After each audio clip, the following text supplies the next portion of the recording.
Shin,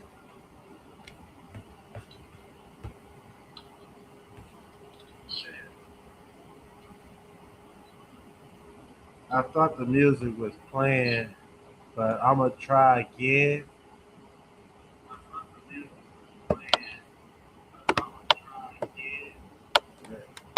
Let's get this started.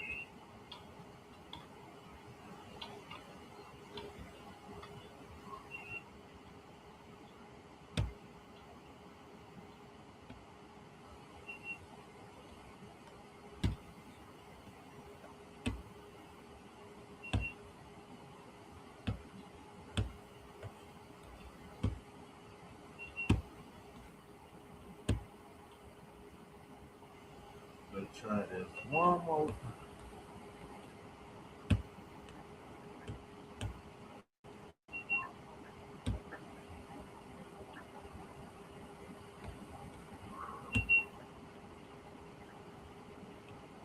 Is it not loading? I can hear it playing.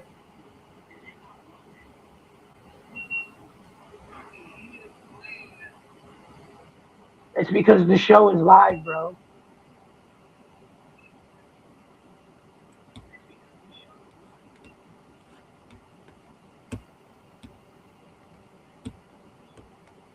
Okay.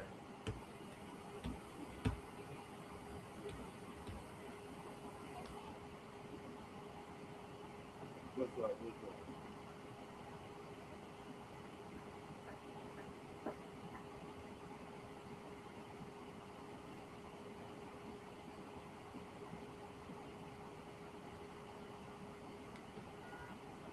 Okay, you hear me? Let's do studio check.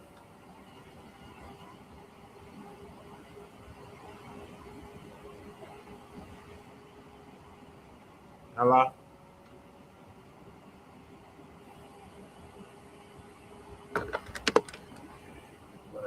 Yep.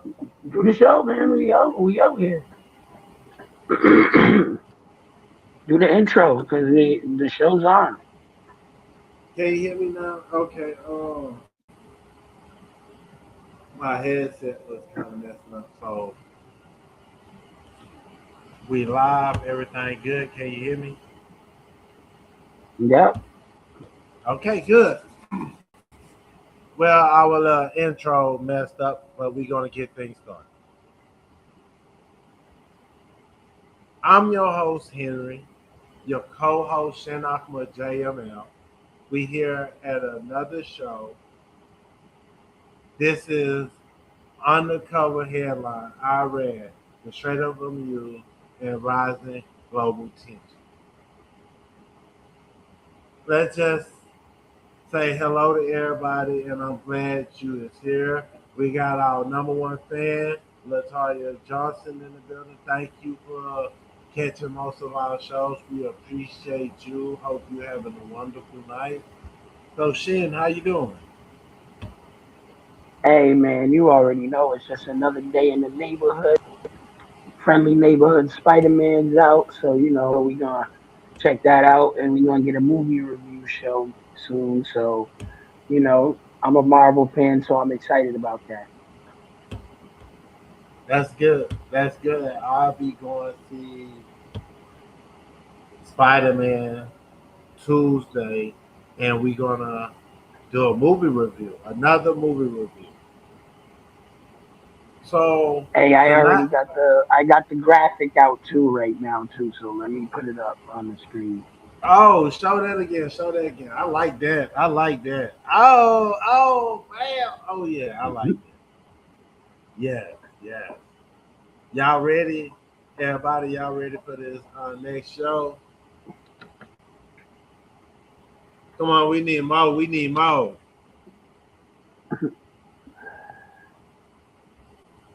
Yeah, Appreciate it. Appreciate it. just always working. Never end the work is service. So we always gotta be working on the next show, even when we're Yeah. ready to do this show. Yeah, so we got Latoya Johnson. She coming from New Orleans tonight. Oh, eating that good food. Been a big back in that New Orleans vacation land that French Quarter. I hope you enjoying everything you eating out there and stay safe. Yes, stay safe. So let me show you this. Let me put this up for everybody to see, and then we can get into the show. Everybody, if you did receive the link from me, you could go into the YouTube and type in Newsroom 16.1 and go into the live so you can enter into the live chat so you can chat with us. So as the show go on, you'll become part of the show, become part of the family. But if you do go from the link, you'll have to sign in and other things. So let me put this up. This is what tonight's show is about. Okay. The first story we're going to be talking about Iran rejected Oman proposal to share the Strait of Hormuz. And then we're going to go into Trump and Netanyahu meet at the White House. Then we're going to go into the assassination threat, or you could say the assassinate attempt on Melania Trump, Barron Trump, and the Trump family while they go shopping and move around among the civilians. So There's an let's update. Hold on, there's an update. There's an update on that number two. The number two is updated. It's not not only was the Netanyahu and Trump it was also Vladimir Zelensky was involved in that meeting as well on the low. yes, yes. And I also got news that a mall we got. Let me see if I still get. No, I don't have it up. I just got the information that Hamas is dropping all their weapons and they abide by Donald Trump peace plan in Gaza. Yeah, So because Oman that's a right new now. development. Yeah, because you know what it is. It's because Oman wants half of the profit from the Straits of Hormuz. That's why they want to get in on some of that profiteering that Iran is trying to take 100% on that deal. You know, Iran cut them out of the deal. Remember, we did that we talked about that in the previous show when we showed that the Iran had complete control over the Strait of Hormuz, but told Oman to start charging people to go through their water. But half of the Strait of Hormuz is also their territorial water as well. So Iran is trying to hold firm to 100% of the Strait of Hormuz, but Oman wants it to be a 50-50 split. Yeah, and I think another element that play a part in that is the United States and Saudi Arabia and their manipulation. So we're gonna go into our first video cut explaining what's really going on with the Strait of Hormuz. So this will give you a little detail. What if one of the world's most important shipping routes was no longer controlled by just one country? That's exactly what Oman has proposed for the Strait of Hormuz, a narrow stretch of water that carries nearly one-fifth of the world's oil and gas supplies. The proposal promises shared control, safer shipping, and lower tensions. But Iran has already rejected it. So what exactly is Oman proposing, and why is Tehran refusing to even consider it?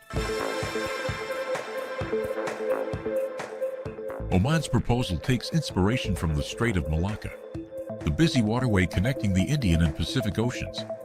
Instead of one country dominating the route, Indonesia, Malaysia, and Singapore cooperate to keep traffic moving safely.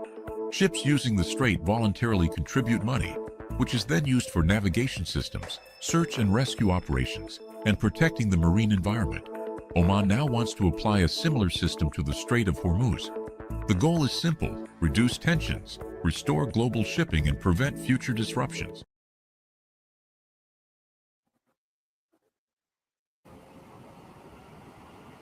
So, Shin, do you feel like the Oman is feasible, or do you feel like the Omani is asking for too much?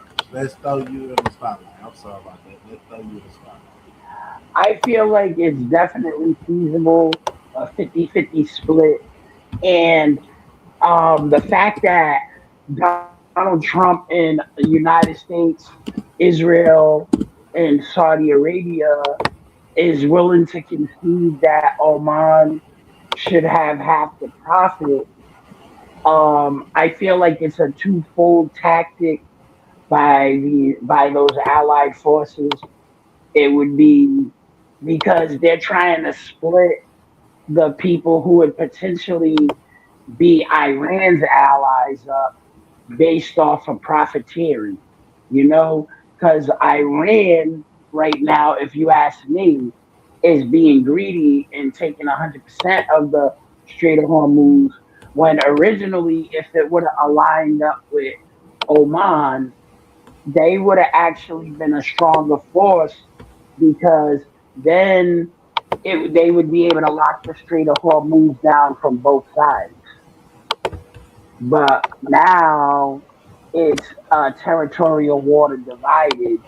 So they're assuming that now that Oman has postured into this new position, that they would be able to go through the Strait of Hormuz close to the Omanian coast and be able to sneak them ships through, them oil tankers through.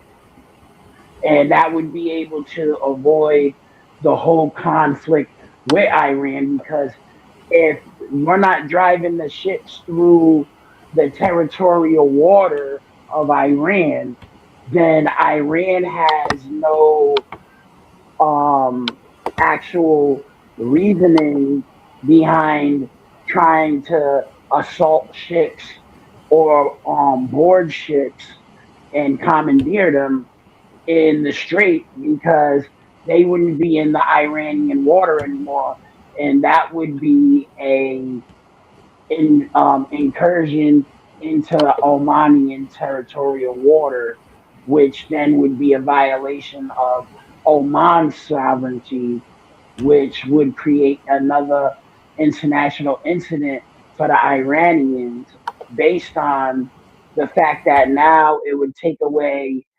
Iranians, like we said in the previous show, Henry, their quote unquote defensive positioning in the conflict. You know what I'm saying? Like Iran can't say, "Oh well, they were in our water" type stuff because now it would be in the Omani side of the strait, so they wouldn't want to violate Oman's sovereignty based on the fact that now they would look like the aggressors, like they're being overly aggressive because they're in another country's territory, trying to exert force.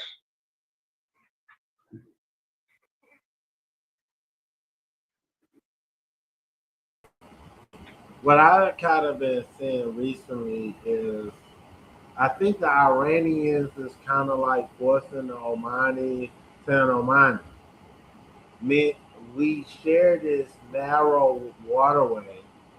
You have to put a toll on these ships, and if it's coming in or coming out, we gotta put a toll. We gotta enforce that toll, and for ships coming in, they could use your waterway, or coming out, they could use your waterway. But we can manage that. That sometimes they come in our water, sometimes they come in your water. Um, we hit this toll to make sure that any environmental issue taken care of. We could build revenue to because we is protecting and guiding this. We using our military force protecting this waterway, so we should at least get some revenue off of it. You see that what the Iranians is thinking it, but I'm thinking the Omani is going with America and Saudi solution where the waterway should just not be told. It should be a volunteer help. See, but you got to remember what we were talking about before on the in the previous show. That wasn't Iran's complete posture. Iran wanted them to do that because remember the other workaround was the original workaround was that they was gonna go straight through Oman near straight into the Indian Ocean to avoid the Strait of Hormuz by trucking or pipelining the oil down to the Omanian coast with the Indian Ocean and go all the way around Iran and the Strait of Hormuz. But now, the Omanians, I believe, have struck a deal with Trump and the those allied forces over there that if they help the United States, Israel, and Saudi Arabia take control of their territorial half of the strait, then it would also give Oman a chance to make a deal with the United States, Saudi Arabia, and Israel, which we already know is probably nine times out of 10, Henry. It's because, like you said, if Oman's putting their weapons down, it's most likely that they're in agreement that they're probably going to sign the Abraham Accords, like Saudi Arabia had to end up signing the Abraham Accords to get their upgraded military weaponry, AI missiles, and things of that nature from the United States, especially considering in the next 30 to 90 days, the United States might be passing that bill in the Senate where the United States and Israel becomes one military force. And because then it would be like if the United States and Israel becomes one military force, which is most likely, that the people in the region, those countries in the region of that Middle East area, especially Greater Israel, are going to be subject to either signing the Abraham Accords or they're going to be enemy direct conflict with the United States of America and Israel, even though then it would be like a lot of people been coining the phrase on the internet, the United States of Israel, so it's going to be a difficult time in the future for those who are not in agreement and signed on to the Abraham Accords to get military weaponry, hardware, software, support with ammunition, food supplies, water, medical aid, economic stimulus, and definitely they don't want to get shut out of the world markets. You know what I'm saying? So Yeah, and yeah. you So and Netanyahu. Hold on, let me just say this last part. And Netanyahu has made it crystal clear that anybody who's not that doesn't sign the Abraham Accords, that they will be punished by way of cutting them out of the world markets. okay. They're not So going to attack them. They're not going to attack them directly. They're just going to make yeah, it so they can't sell their goods and services internationally anymore. yeah. Let's yeah. We going ahead. Let's put that in the Benjamin Netanyahu because we gotta really dig into that deeper. We gotta really put his flaws, all his flaws on the table. So let's bring that out during his term. So let's go into a little more deeper into this Omani proposal. and why the Iranians stopped the proposal. The first major change is a 50-50 split of the transit routes. Ships would enter through one country's waters and leave through the others, ensuring neither Iran nor Oman has complete control over the entire shipping lane. Second, Oman wants a joint regional management mechanism. Instead of Iran making all the decisions, regional countries would collectively oversee navigation, security coordination, and operations in the strait. And third, there would be voluntary contributions from ships. Like the Malacca model, vessels would not pay mandatory transit charges. Instead, shipping companies would voluntarily contribute funds for navigation services, emergency rescue missions, and environmental protection. Supporters believe this would keep trade flowing while reducing political friction.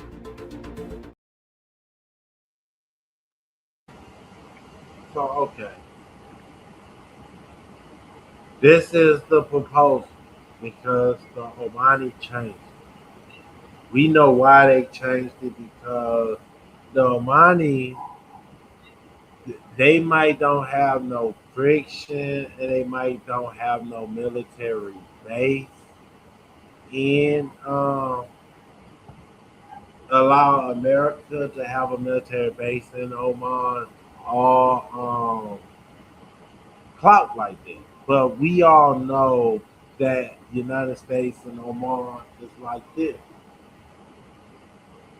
Something Oman don't allow America to do and other nations to do in their country, but they are still friends with America, so that's why they was able to be a negotiator. So both sides at least could come to the table with the Oman. So from there, we gotta also realize that that waterway, a joint a joint venture with other countries coming in and happen. That's that's you saying the Saudis, you saying Kuwait, you saying Qatar, you saying the Emirates, you saying Bahrain, you saying Iraq, all gonna have a piece of keeping that waterway safe. The Yeah, because you Iranians, got to think about it, right? Think about what I was saying, right, Henry? Let's put it back into terms, like to make it easy, right?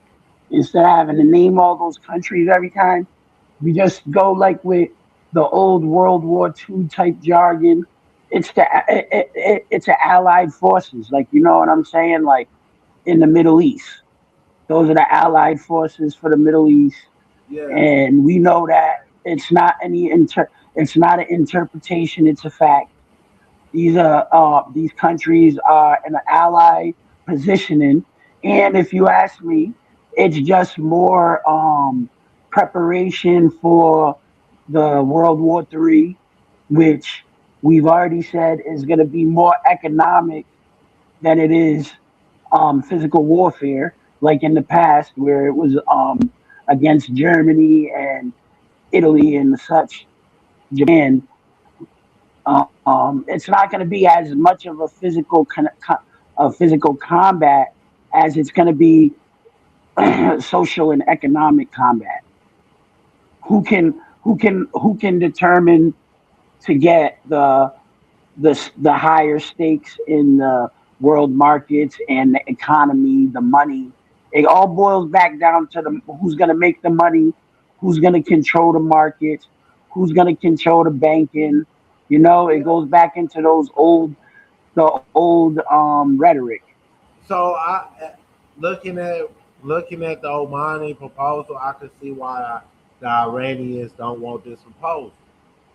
Everything sounds good what the Omani is saying, but it don't make no sense for the standpoint of the Iranians because it's like the Iranians in the back of their mind saying, "Hey, this waterway was already safe. We control it. We don't want to just go 50-50 where you, Oman, do not want to charge no fee." Iranians kind of thinking like, hey, we been generous coming to you at the table. At least we could put some money in the pocket because we in your water and our water. So we don't want no friction with y'all. So at least we can work with you. But you're not working with us. So let's go into what the Iranian, why the Iranians saying, no, we don't like your proposal. But Iran says the proposal doesn't protect its national interests. According to Iranian officials, the country will not accept equal control over the waterway. Iran insists that the inbound shipping route and parts of the outbound route must remain under Iranian authority. Iran argues Oman should manage only the areas that fall within Omani waters. It also claims some southern routes suggested in the proposal could be unsafe for commercial shipping. More importantly, Iran wants to preserve what it calls its sovereign right to oversee the strait and potentially introduce its own shipping fee system in the future. Officials also accuse the United States and Saudi Arabia of pressuring Oman to push a plan that Tehran considers unacceptable. این رو پذیرفتند بپذیرند ما ببینیم که تو گام‌های بعدی چه اتفاق خواهد افتاد. اگر نپذیرند تنگه هرمز در واقع البته این رو هم عرض بکنم این مذاکراتی که داره با عمان انجام میشه اینها در عین بسته بودن تنگه داره انجام میشه. پس ببینید جمهوری اسلامی چششو در واقع اینطوریه که بسته باشه بگه حالا از مسیر جنوب رد شن. نه، اصرار عمان و حتی طرف‌های دیگر که با ما در تماس هم برخی میانجا میگن آقا حداقل خب از این مسیر برن تا شما تفاهمات رو انجام بدید. به هیچ وجه ما حتی 1 ساعت مسیر جنوب رو به رسمیت نمیشناسیم. حتی 1 ساعت.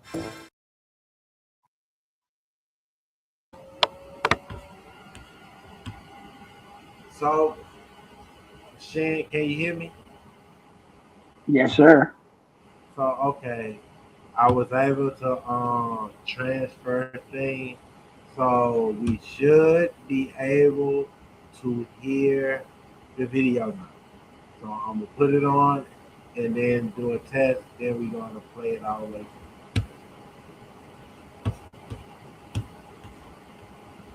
Okay.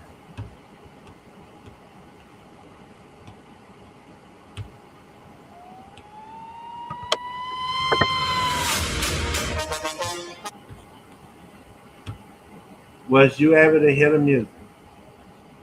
Yes, sir. Okay, we got it, everybody. Okay, let's put this full screen and everything that we got came from Shin. So please enjoy, and then we're gonna get more into it.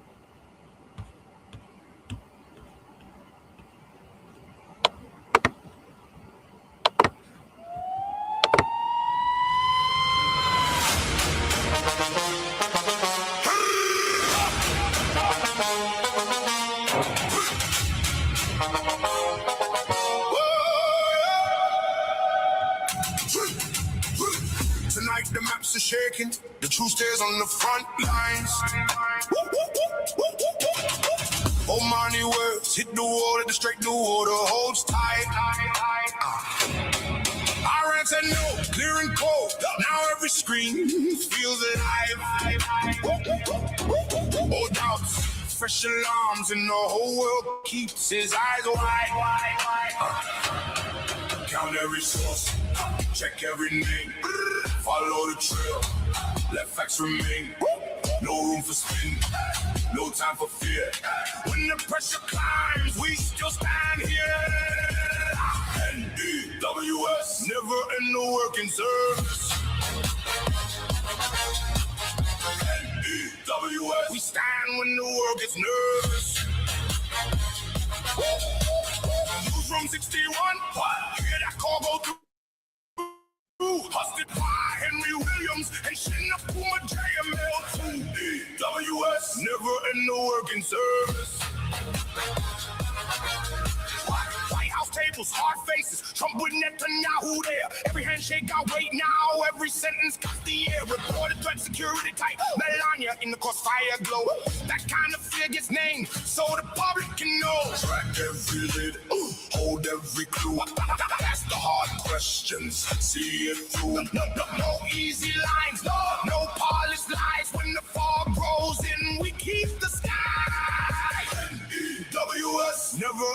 working service. NEWS, we stand when the world gets nervous. Newsroom 16-1, hear that call go through. Hosted by Henry Williams and Shin, Akuma, JML2. EWS, never in the working service. Hold firm when the headlines bend, hold firm when the data breaks. Resilience in the water, not accountability, not takes. Investigate, illuminate, let the record never hide. If the pressure tries to bury truth, we bring it back alive. Yeah.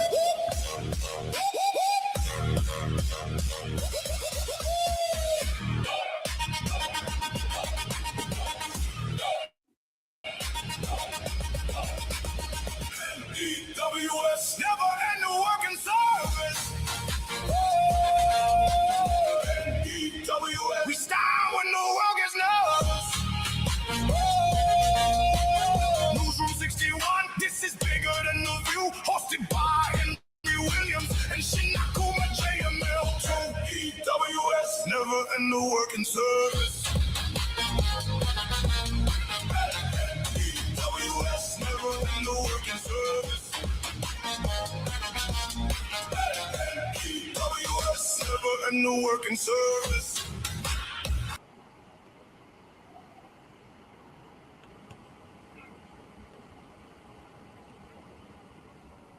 NEWS, never in a working service. Yeah, I love that. I love that. Man, it's better than an Iranian song. Woo, I love that.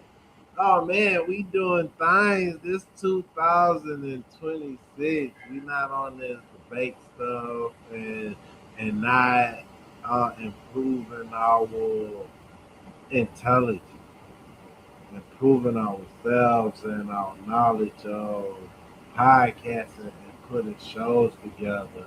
I appreciate our brother Shin, Akuma, JFL. See, we don't have sponsors. We don't have people helping us with the funds, but we using the funds of working and making sure that we never in the working service. And when we work and able to put to the side for our platform, we working for you, the people. We working for you, the people, and we love you all.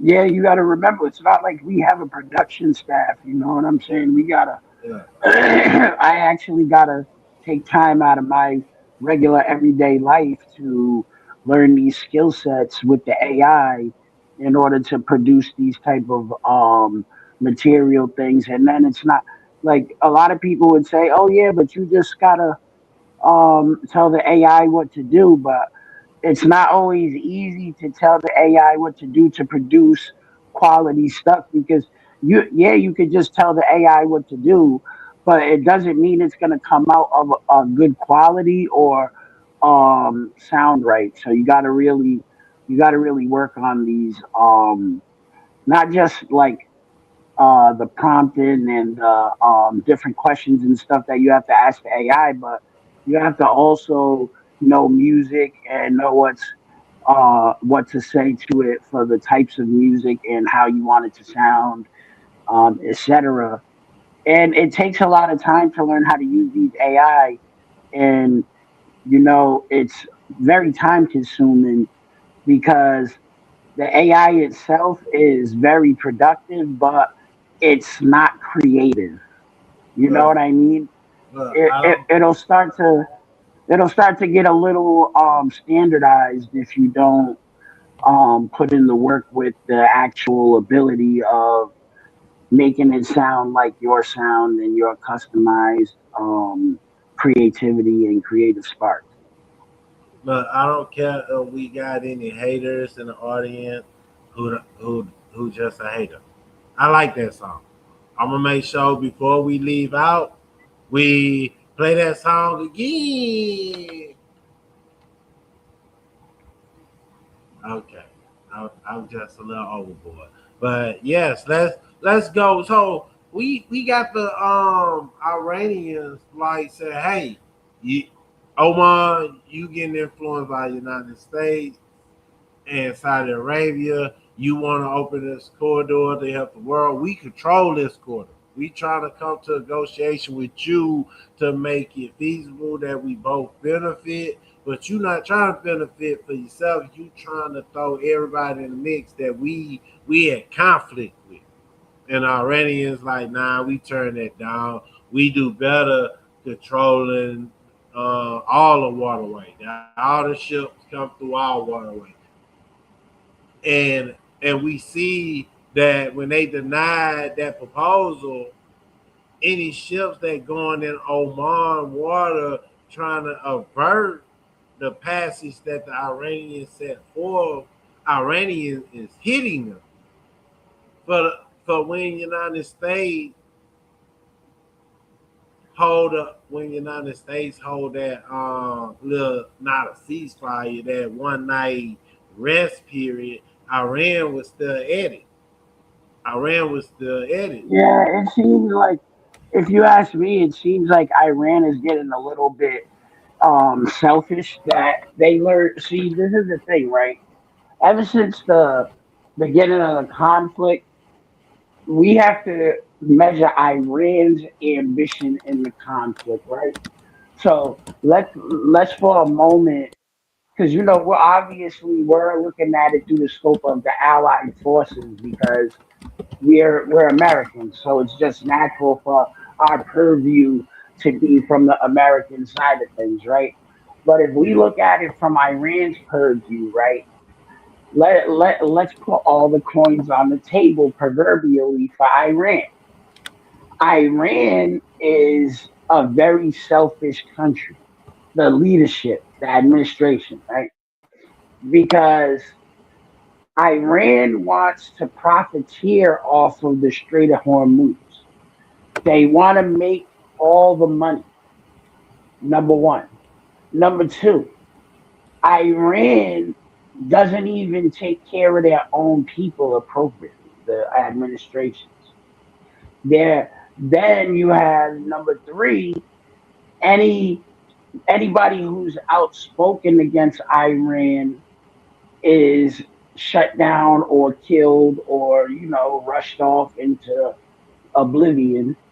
And the final thing is that even Iran's allies, China, Russia, etc., they may be helping them from a military standpoint to defend their sovereignty, not so much to prevent commercial trade, because China and Russia make a lot of money on the world market when it comes to commercial trade. That's why the United States lifted the sanctions off Russia when the conflict started, because which was a smart move by Trump, because the Russians being able to go back to the world economy, it puts them in a precarious position, because yeah, they want to help Iran defend its sovereignty, but at the same time, they want to make money too, Russia, for the benefit of their people. But Iran is not trying to benefit the world in the world markets and the commercial trade.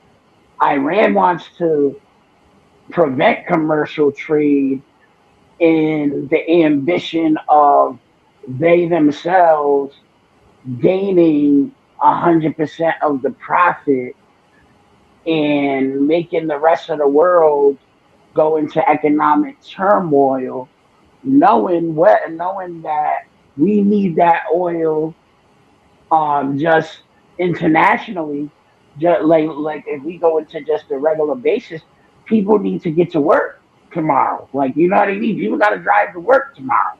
But can You it know, be? but and if gas hits over to $5 and plus a gallon, they're really hitting people's pocket, not just in America but worldwide. Which then puts us all as the civilians. I'm not even going into it as the countries. I'm talking about the civilians in general of all the countries that benefit off of the oil coming out of the Straits of Hormuz. It's really hurting our pockets, and it's making it harder for us to provide a living on a day-to-day basis when the price of the gallon goes up for transportation, when it causes inflation on the everyday products that we got to buy because the delivery is more expensive, and the production of these plastic bottles and the factories that are producing manufacturing, it makes it more expensive, and it's not really beneficial to the world. And Oman, and they want to be mad at Oman because Oman is willing to forego the profit in order for everybody in the world to benefit. Which, if you ask me, it's that's part of globalization. You know what I mean? World cooperation. You know what I mean? We're cooperating with each other so we can all live better lives. You know what I'm saying? That, and I feel like that is a very important aspect to what's going on. So I'm looking at it like this. I want for people who into sci-fi movies. The movie is Dune. Dome, like a sand dome. It was a desert planet. And what made that planet so special is the spice. The spice helped people travel light years away. The spiritual things they needed the spice. Everything in the universe was rotating around the spice. But outside forces would come on the planet and take control over the spice and treat the people of the planet like boo boo. To the people of the planet, like, hey, once we affect this spice trade, we we could control it as to the point that everybody would have to hearken to us. I don't think it's about the money. The Iranians, I don't think it's fully about the money. The money part is that United States have been sanctioning Iran for so long.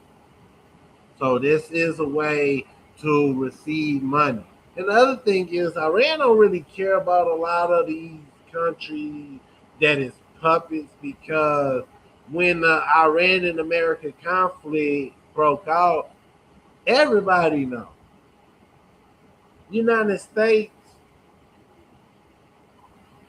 is at an illegal conflict. It's illegal because one, at this time, it might change in the future, but at this time, it is a illegal conflict.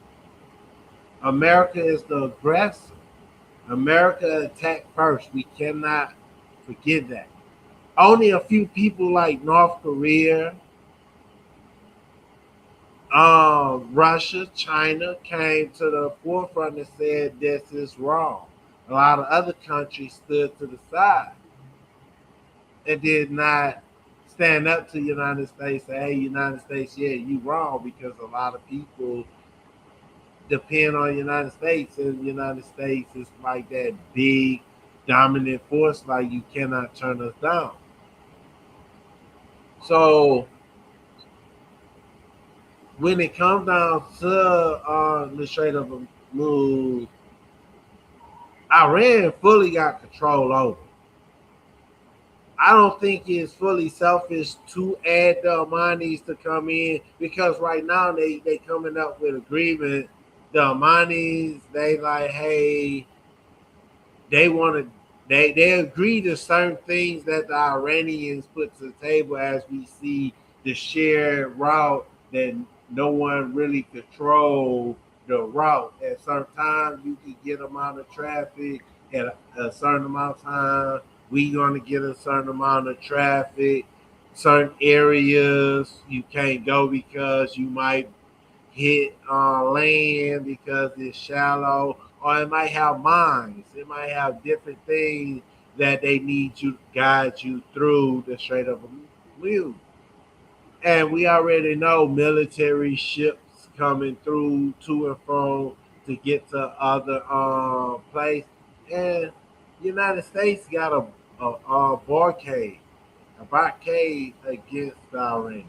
That's why the Iranians really took the Strait of Hormuz, because when the United States hit that blockade, Iran said, "Hey, you want to stop us from making money? We're going to stop everybody in here from making money." You got to remember that. It's wild and crazy, but this war, we want it to end. I know I want it to end. So now, like we said, we're going to get a little more into the show. So let's get to the next clip. Countless visits to Washington to see his friend and ally. Under Donald Trump, Benjamin Netanyahu has always been a favorite at the White House. But that could be changing. The first clue, increasingly pointed critiques from the U.S. president, who for several weeks has sought to distance himself from Netanyahu, both behind the scenes and in public. In late May, Trump reportedly berated the Israeli prime minister as crazy in an expletive-laden phone call as Israel's escalating operations in Lebanon threatened to derail U.S. peace talks with Iran. I was so pissed off. I let him know. He has no judgment. I let him know that. Meanwhile, the support that Israel has so long enjoyed in the U.S. Congress is rapidly crumbling as the IDF's near-total destruction of Gaza in response to Hamas's October 7, 2023 attacks has raised credible charges of genocide from multiple international legal bodies and prominent NGOs. In mid-July, more than 100 Democratic lawmakers voted to cut military aid to Israel, breaking decades of bipartisan consensus on support for the Hebrew state. Once sacrosanct in Washington, U.S. taxpayer-funded handouts to Israel's military are no longer unquestionable.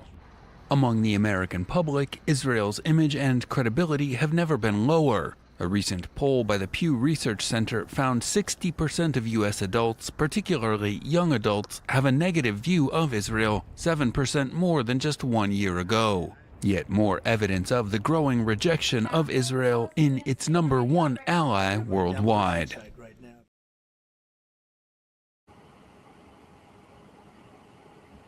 As we see recently, that a lot of this is just for show. Donald Trump say a lot of things, but when Benjamin Netanyahu comes sit his butt in the White House, he come more than any other leader in the world. He come to the White House more than Zelensky. When Donald Trump first got into office, Donald Trump did not want to deal with Zelensky, but Benjamin Netanyahu came more than anything. So this time, Zelensky was smart. Zelensky's like, hey, I do better helping United States and Israel with their conflict so they could pay attention to my conflict. So Zelensky authorized a drone attack to attack cargo ship going from leaving Iran and going into Russia and going from Russia into Iran. The ship that was leaving Iran going into Russia, Ukraine feel like, hey, Iran is supplying Russia with drone parts, missiles parts, because we got to realize when Russia conflict started, Iran was creating around 50K drones a year and selling it to Russia. That's not showing the full capability of providing drones for Russia and also providing drones for themselves. So any thing coming out of Iran, the Ukraine feel like, hey, this might be going to, this is supporting the Russian war effort. So let us attack the Iranians to show the Israelis and Americans that we can still help. You help us, give us money to give money to Ukraine. Ukraine going to use that money to help Israel, United States, and better the main agenda. And we can see. Let me put something up. So, Shin, you go ahead and elaborate more into it as I put some more information up.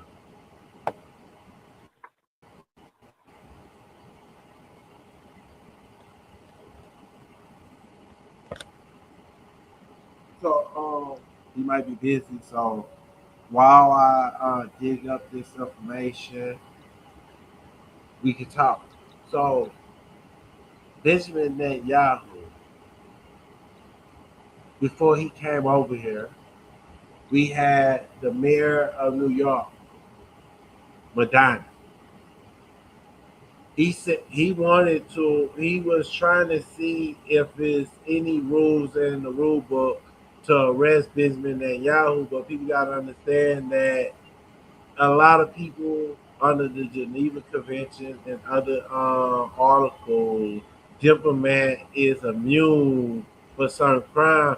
And here in the United States, we do not recognize the Rome Statute. We do not recognize the ICC, the International Criminal Court.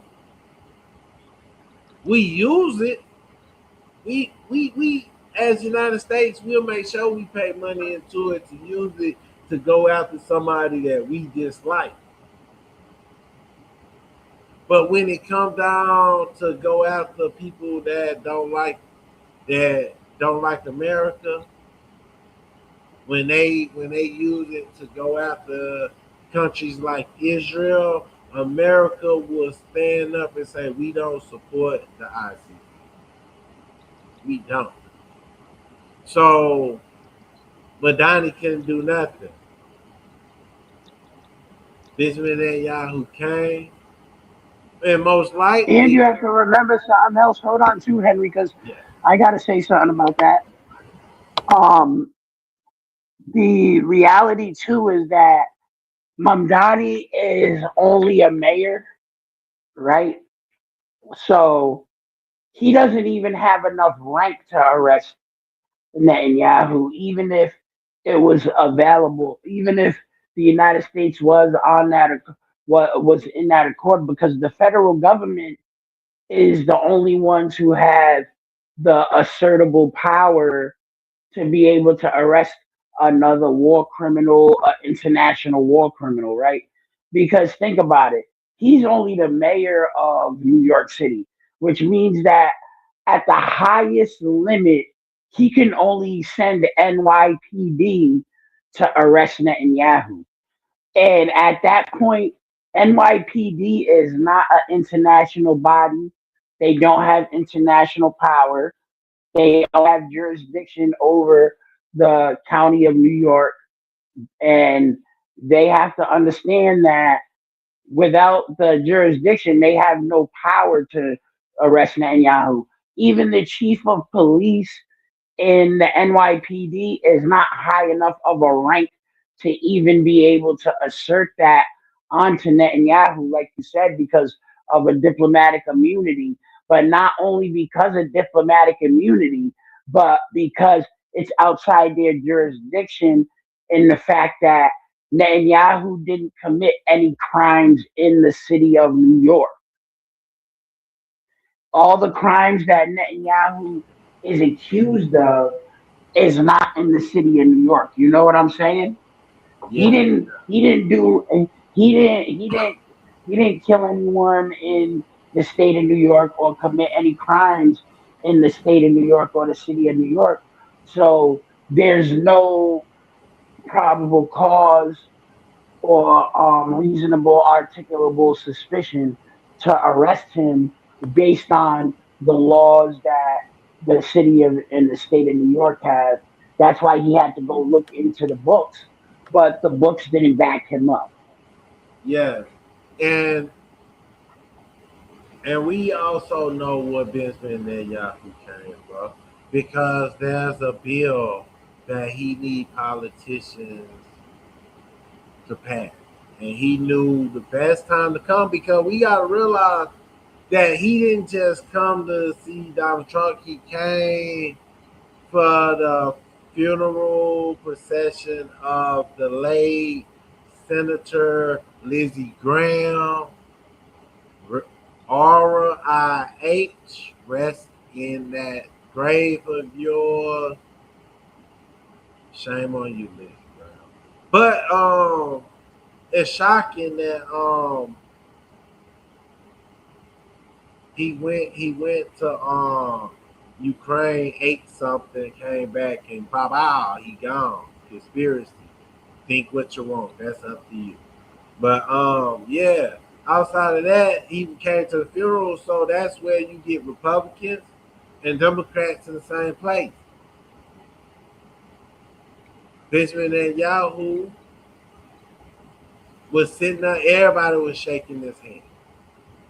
He came to talk to Donald Trump because he wanted to pass the bill where Israel could use United States intelligence, technology. Yeah, you mean the secure? They wanted to secure that policy that the United States and the Israeli military becomes one intelligent body, Yes, yes. So, so as what the well as the intelligence? the merging of the and not only that, that's why Zelensky was here too, because the military hardware manufacturing is going to change as well, based on the fact that the agreement also has to do with the military hardware, Yeah, that they're going to be developing AI technologies and other various military hardwares to be able to take out the common enemies of Israel, the United States, and their allies. And Zelensky, see, I got one thing to say about Zelensky. He's smart. He wants to be in on the ground floor like the first investor, so that way, when it comes to the conflict in Russia, and in the Ukraine, that will, like you said, will back him up.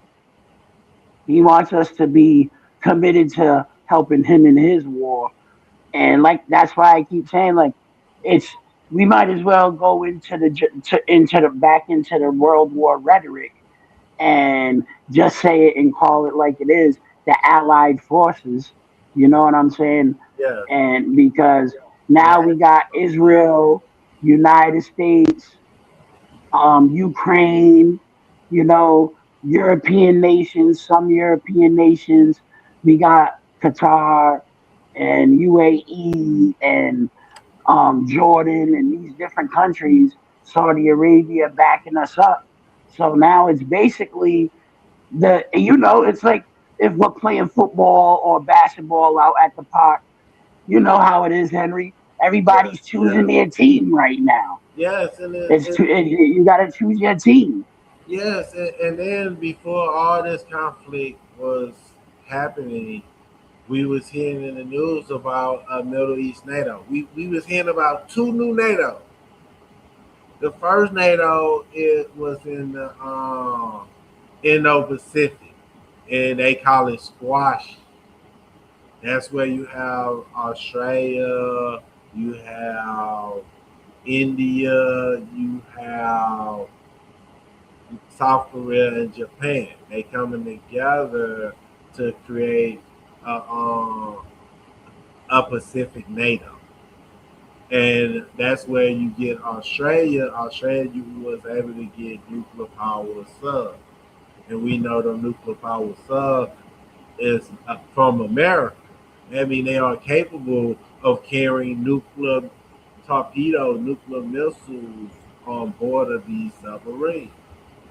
And we also see that they wanted Turkey and Qatar and Pakistan and Saudi Arabia. They wanted to create a Middle East NATO to combat Iran.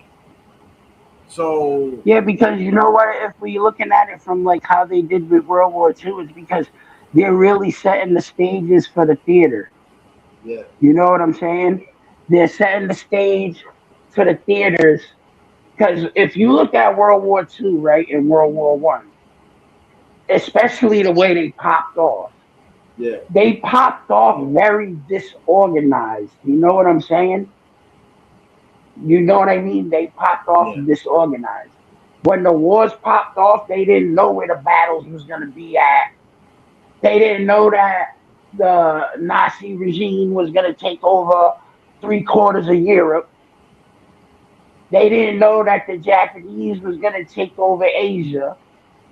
They didn't know these things, but now we learn from history and we realize that we got to set the stage for these battles. We can't just be going into the battles with the fly by night attitude, where when it happens we react like in World War II.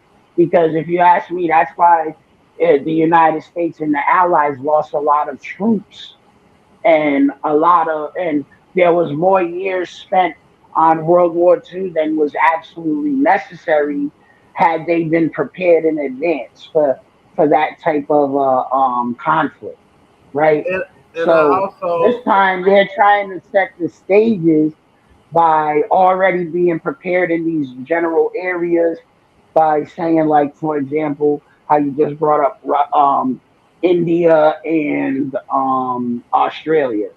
That would be like in Papua New Guinea and Indonesia, the Philippines.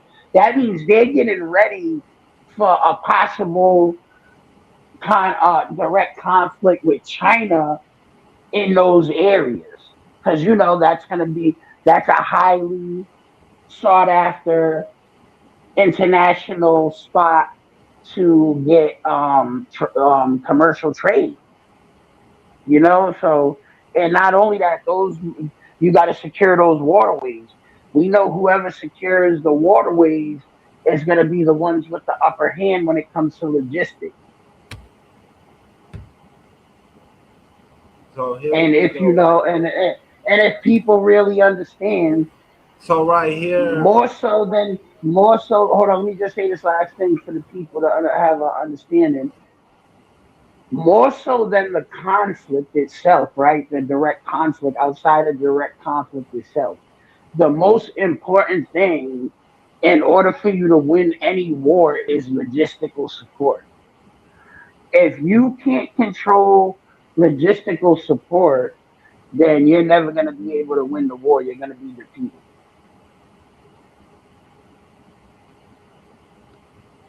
okay, so this right here, this just a little map of the waterway that the red dash line is what Chinese is claiming as their territorial water, and the black dotted line is the different countries around that area competing for territory and national resource.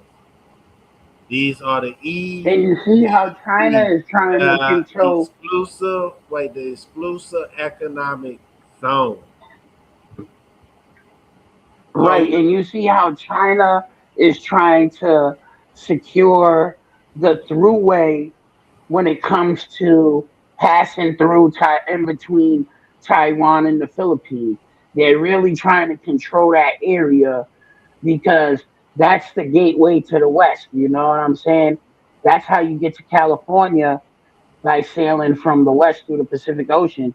You have to go that in that direction, and China knows it.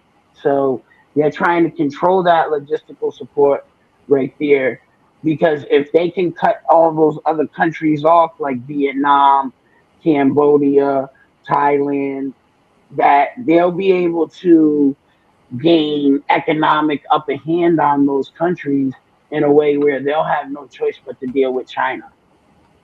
so so now we're gonna go because Zelensky he's sticking his face into all this, and we already know that Lindsey Graham, the last country he went visit before he came back here and deceased is Ukraine for the war effort.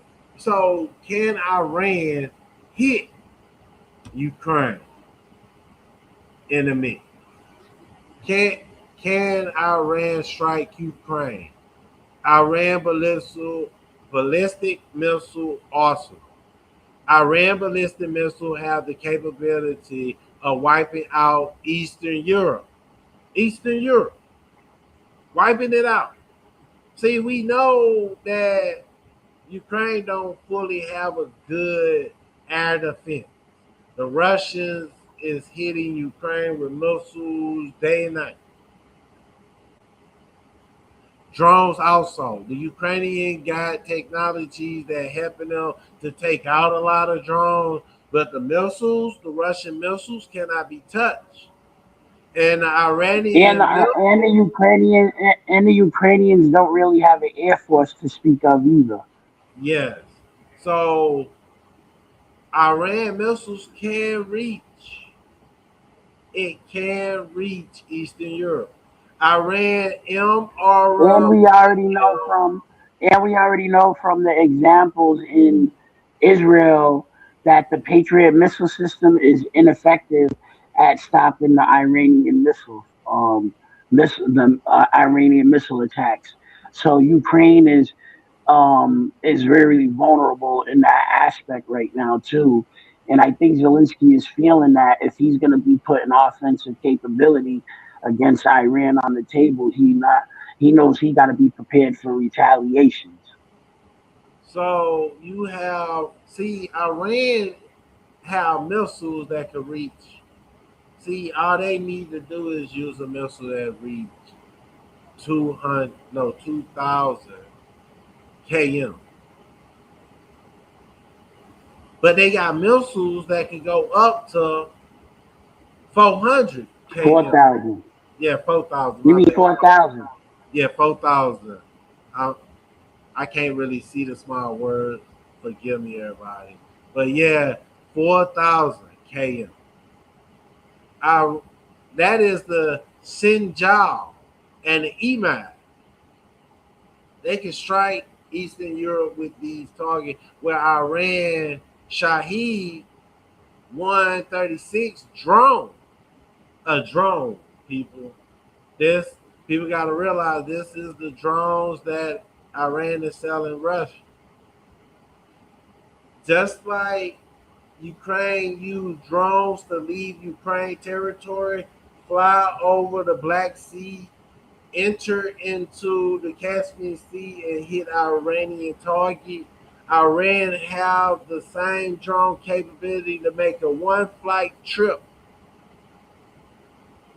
over 2,500 km.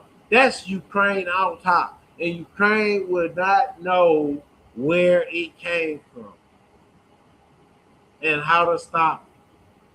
Because when it entered into the Ukraine airspace, it's too late because Iran have the missiles that can change projectile and they got hypersonic missiles. So they can hit Ukraine and they can create a lot of damage. So we got Not to this. mention, hold on. Let me say something too about what you just said because there's an important development on that as well. Because the simple fact that Iran also is using Russian-made missiles, so there's going to be a point where Ukraine is not going to know if it's Russia or Iran hitting them with the missiles because it's going to be the same missiles.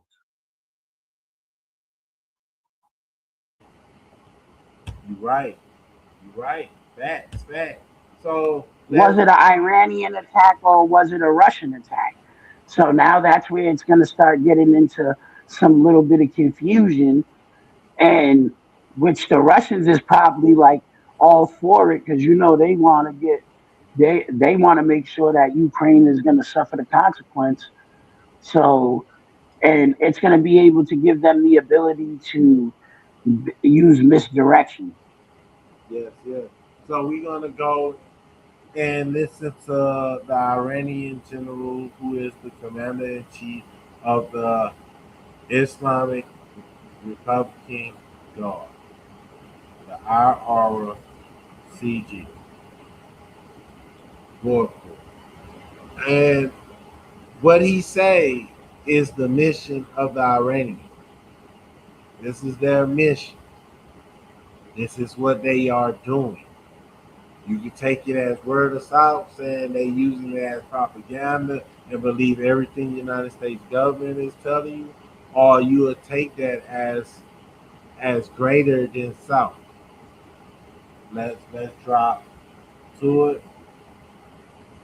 Strategic objective is to blind the enemy, to disable the enemy's operational mastermind, to destroy their detection capability, to destroy their operational command capability, to leave the enemy dazed and confused. This is our first objective. And in this regard, we have destroyed 7 command and control centers over these 15 days. We destroyed 3 satellite communication systems. We hit 6 Patriot air defense radars. These are actually one of America's best defense systems, the Patriot missiles. The path is cleared. Our drone passes through easily. Our missile passes through easily. Why? Because we blinded the eyes of this radar. We destroyed 3 air and sea control and monitoring radars, 8 early warning and detection radar systems, SIRM.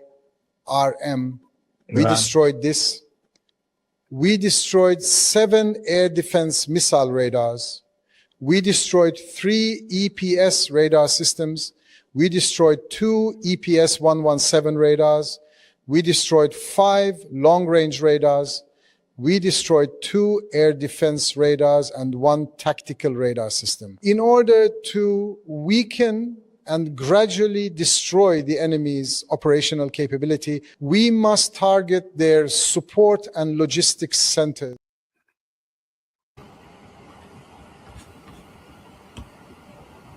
Okay. The United States and Iran are at war again because it renewed. The renewed conflict is not about Iran nuclear program or regime change. Iran took that away from them. They not fighting for that no more. But over the Strait of Hormuz, through which a fifth of the world oil must pass. For more than 2 weeks, American missiles had struck Iran. In turn, Iran had retaliated against American allies, Kuwait, Bahrain, and Jordan. See, the general was saying these radar systems, these are places where these radar systems and Jordan is the place where United States soldiers was hit. RIP to our soldiers. I do support the soldiers. We 4 United States soldiers had been KIA, killed in action, and 142 wounded. At least 53 Iranians had been KIA, killed in action, and 592 injured since July 6th. Iranian Republican Guard claimed to have destroyed an oil tank in the Strait of Hormuz. Traffic in the Strait of Hormuz has slowed to a triple. That's why we talking about the Strait of Hormuz in Oman, because gas prices had jumped again. Everybody had witnessed the gas prices. If your gas prices is over $4, hit the live chat and tell us what the gas price look in your area. On July, we had a ceasefire. The ceasefire and the initial agreement signed on June 17th. That was the MOU. Last barely 3 weeks.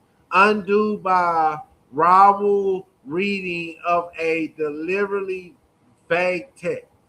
Washington wanted free navigation in the Human Strait.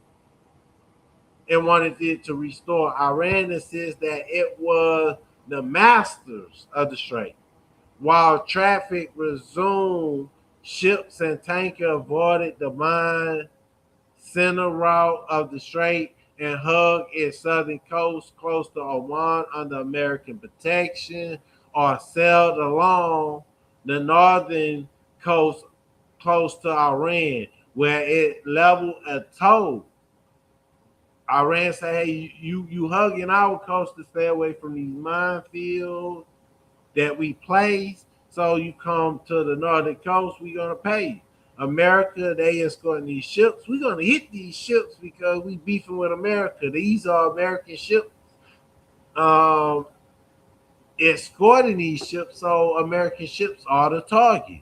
On July on July 7th, the IRGC fired on ships defined route designated by Iran. American airstrike followed. America did not have to, but America said, "Hey, we're going to protect the freedom of navigation." So they had airstrike follow. 3 days later, on July 10th, President Donald Trump notified Congress that the war between the United States and Iran had resumed. America formally suspended the agreement, created strike, sanctions, and Israel operation in Lebanon. That was one of the key reasons why, because of what was going on in Lebanon. The cost of mountains for decades, maritime traffic from Saudi Arabia, whose eastern border set on the Persian Gulf, has passed through Oman to reach the Arabian Sea and the Indian Ocean. Since the closure of the Oman Strait, the kingdom have been moving roughly 4 million barrels a day, around 4 times its pre-war volume, through the port of Yabu on the Red Sea along its western coast. But the Red Sea has a choke point of its own, the Strait of Bab al-Mandab, as its southern end, off the coast of Yemen, which connect it to the Gulf of Aden and the border the Arabian Sea. On July 20, the Houthis, the Iranian allies in Yemen, declared a maritime embargo on Saudi Arabia, invoking an eye for an eye, with Saudi Arabia attacked Yemen airport, which the Yemen the day before resumed direct flights from Iran, as Saudi Arabia say we did not want personnel and weapons coming from Iran, so they blew up the airport. So the Houthis retaliated, and any ships in the, so you have America then striking Iran's southern coastline and islands to make sure to prevent them from striking. We got to also know that Iran think they won. Why Iran think it had won? Iran had managed to impose significant human and material costs. The war had already cost the United States more than $37.5 billion. 17 United States service members have been KIA and 624 have been injured. Wartime learning, intelligence, and technological cooperation with Russia and China, and better access to satellite imaging had markedly improved Iran missile and drone strike accuracy, and Iran have been able to rally global industry market by closing the Strait of Hormuz, weaponizing the choke point that offer continuing leverage over global economy. This is what's going on with the Strait of Hormuz. We got different activity which causing problem for the whole live picture. We got conflict, we got proxies fighting each other. We got the main actors fighting each other. I ask you, America, do you want us to enter into war? Let me show you. Let me show every one of y'all.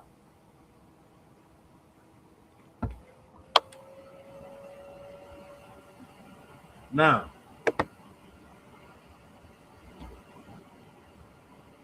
here we go. This southern Iran. Wait. Let me show y'all the first map.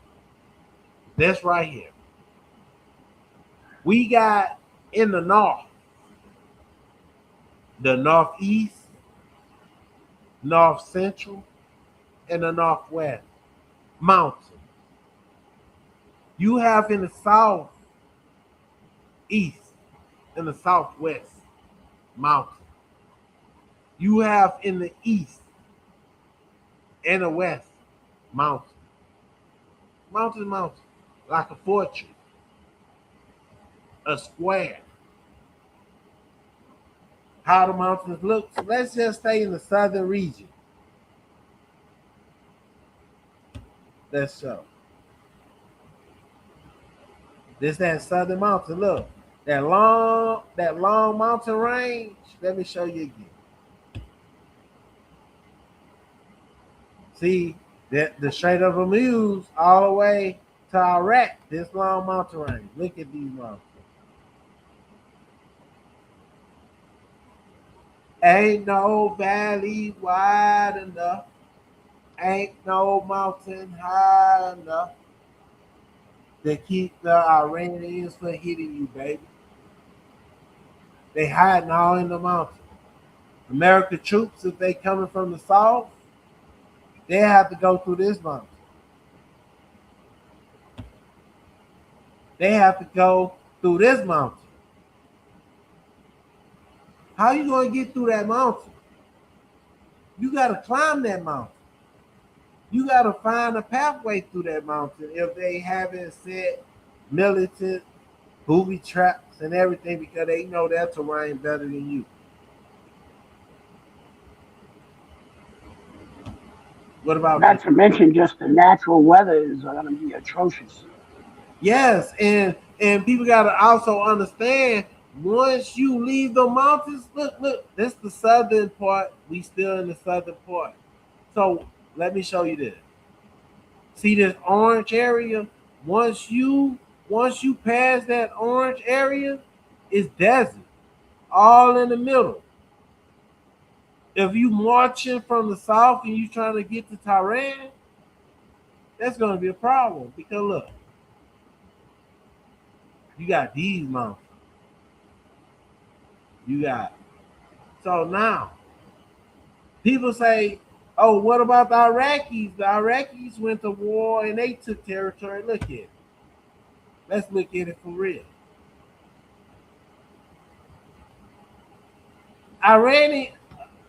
The Iraqis was only able to take over territory west of the mountain. See this mountain. See, you can see Iran. You can see the mountain going from the southern part all the way close to Iraq, but you see another part of Iran that's not mountain. And that is this area that the Iraqis took over, this orange area. That's before the mountain. They stopped, that mountain stopped them.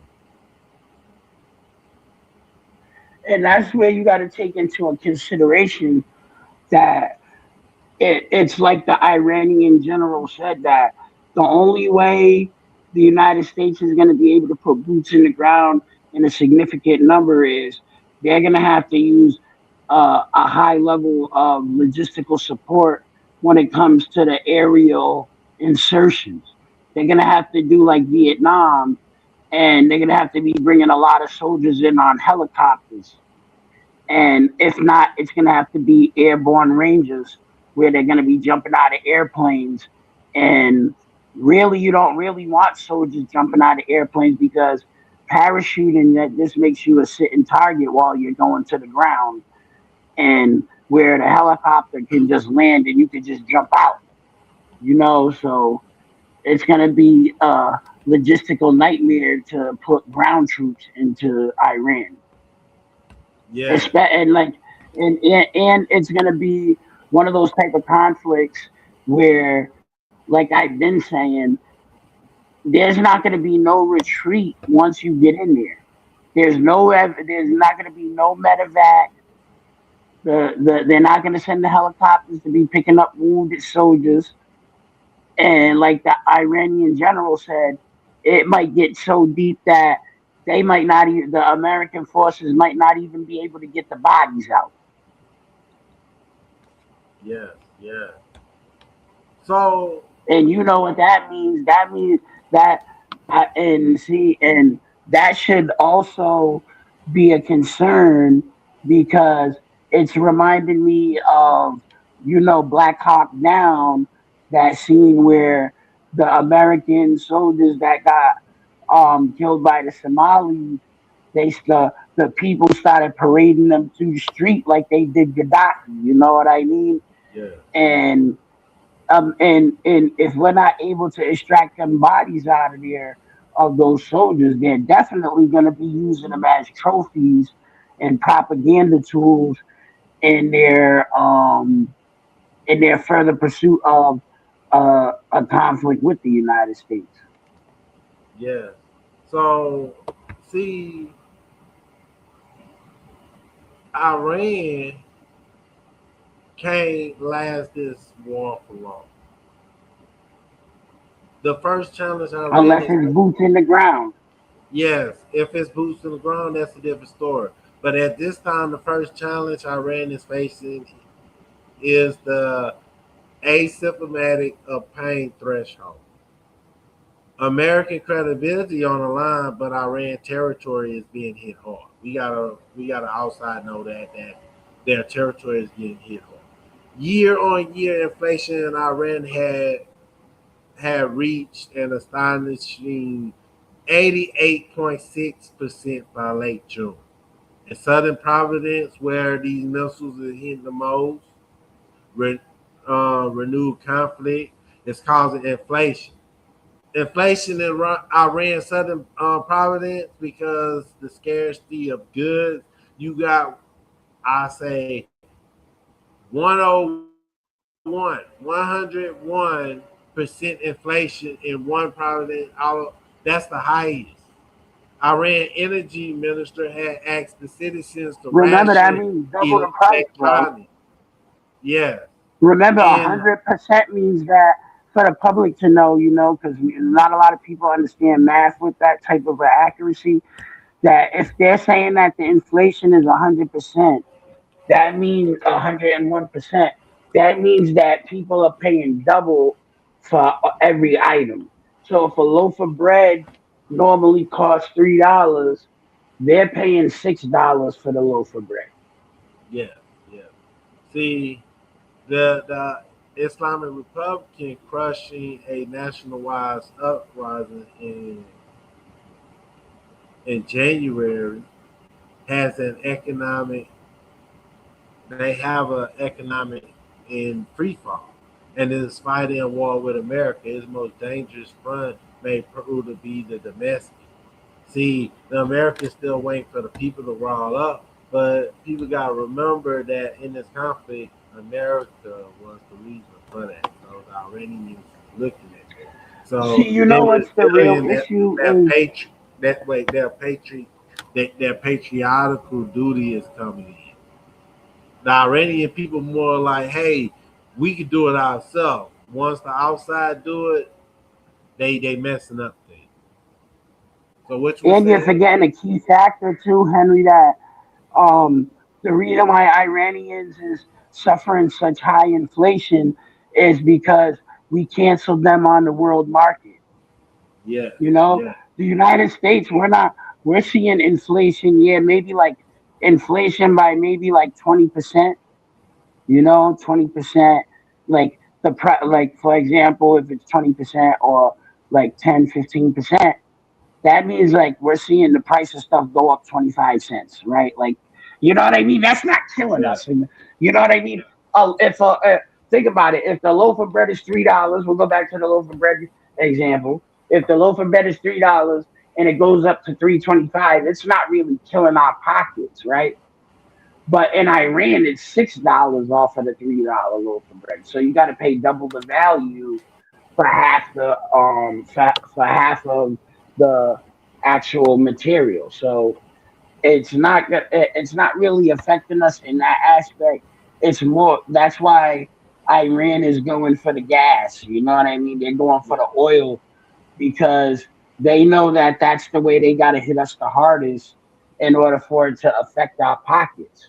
So with Iran doing that, like you saying, going after the oil, we gotta also look at it like this: going after the Gulf state might produce the very coalition Iran is fearing. Attacks on the Kuwait power plant and desalination plant is pushing Kuwait, Saudi Arabia, and the United Arab Emirates towards closer security coordination with each other, and also Washington. Eventually, we know with Washington and with Israel sharing technology, eventually it's going to be with Israel also, all these countries signing these Abraham Accord. Yeah, So, because think about that. Think about that, Henry. yeah, Right? Think about it. If see Saudi Arabia, I mean not Saudi Arabia, Iran thinks they were smart by going after the desalination, right? If you ask me, that was the dumbest move they could have did because even though now you're affecting Saudi Arabian and the other Gulf nations' water supply, direct water supply that they can produce for themselves, you're really not affecting their water supply in the long run because the United States, we got water. Israel, they got water. So it's not like we can't just start shipping them water over there into the Middle East. And like you got to think about it. So are we gonna? We could trade Saudi Arabia, UAE, Qatar, and these countries. We could trade them gallon for gallon. A gallon of oil for a gallon of water. A barrel of oil for a barrel of water. You know what I mean? A oil tanker truck full of water and a tanker truck full of oil. We can trade them gallon for gallon, at that point. So which means that basically they forced, they're forcing it to be more on a barter system with our own allies when it comes to the water versus the the oil. Then we're bartering, and then the countries themselves are going to be able to get their profit margin back anyway by selling the water back to their people when they get the possession, when the governments get the possession of the water. You know what I'm saying? So if they got to pay $5 a gallon for water, like we got to pay $5 a gallon for gas, then that's just the way it's going to have to be. You know what I mean? Because yeah, they're still going to be making the same amount of money back, right? yeah. So So I it's think, just a simple bartering system. and I think everybody else can agree with me. I think the I think it's everybody's challenge. The biggest challenge Iran really faces Israel's secretive nuclear power. Iran had been trying to destroy the United States surveillance and radar system in the Gulf that served as an early warning system for who? Israel. If Iran continues succeeding in degrading those early warning systems, Israel would have to confront Iran missiles with less warning and thinner intercepted depth. A more vulnerable Israel could lean harder on its nuclear deterrent. Iran's success could turn out to be extremely dangerous, pushing Israel in a corner where they have to use their nuclear bombs. That would be a dangerous level. Washington options are no better. Trump had promised to destroy one bridge or power plant for every ship Iran fire on. A war on infrastructure would amount to war crime by Washington. We know that. We got Benjamin Netanyahu and Donald Trump war criminals. America, it's like in World War II, we switching the places. We not the ally, we the axis. When it come down to war crime. So we gotta also Well, understand. yeah, but I would have to say too, like it's also megalomania. You know, the Trump and Netanyahu both have mental illness, megalomania. They believe that they rule the world because of their position, their political position. They believe they're the rulers of the world. That Fact. they're entitled to being in charge of everybody in the world, right? And it's not possible anyway because you know you can't control people individually, especially not in the free will. Even though they want to set up all this technology to try to do so, you know, the gantries, the flock cameras, the AI drones, and the security surveillance state. But at the same time, the reality is dictating to them that they're not having a favorable outcome. It's like every dictator. I don't know. Maybe they didn't. Maybe they never read the comic books or watched shows for kids like Power Rangers or anything of that type of nature because maybe they don't realize that the megalomaniacs never have a good standing with the populace. Yeah. Even in real life, that's something that's factual. They don't have a good standing in the populace. A lot of Yeah. dictatorship, even in the history books, people do not want to live under dictatorships. They want to be able to have some length of freedom. That's why Donald Trump is not really applying the draconian laws as hardcore as he really wants to, going with the talking about the martial law and the applications of certain um, law enforcement capabilities based on policy that he normally would have put into place or had access to because he's not because he knows that he can't lose the people to a certain extent where we would rise up and revolt. Like it's one thing when the people's peacefully protesting.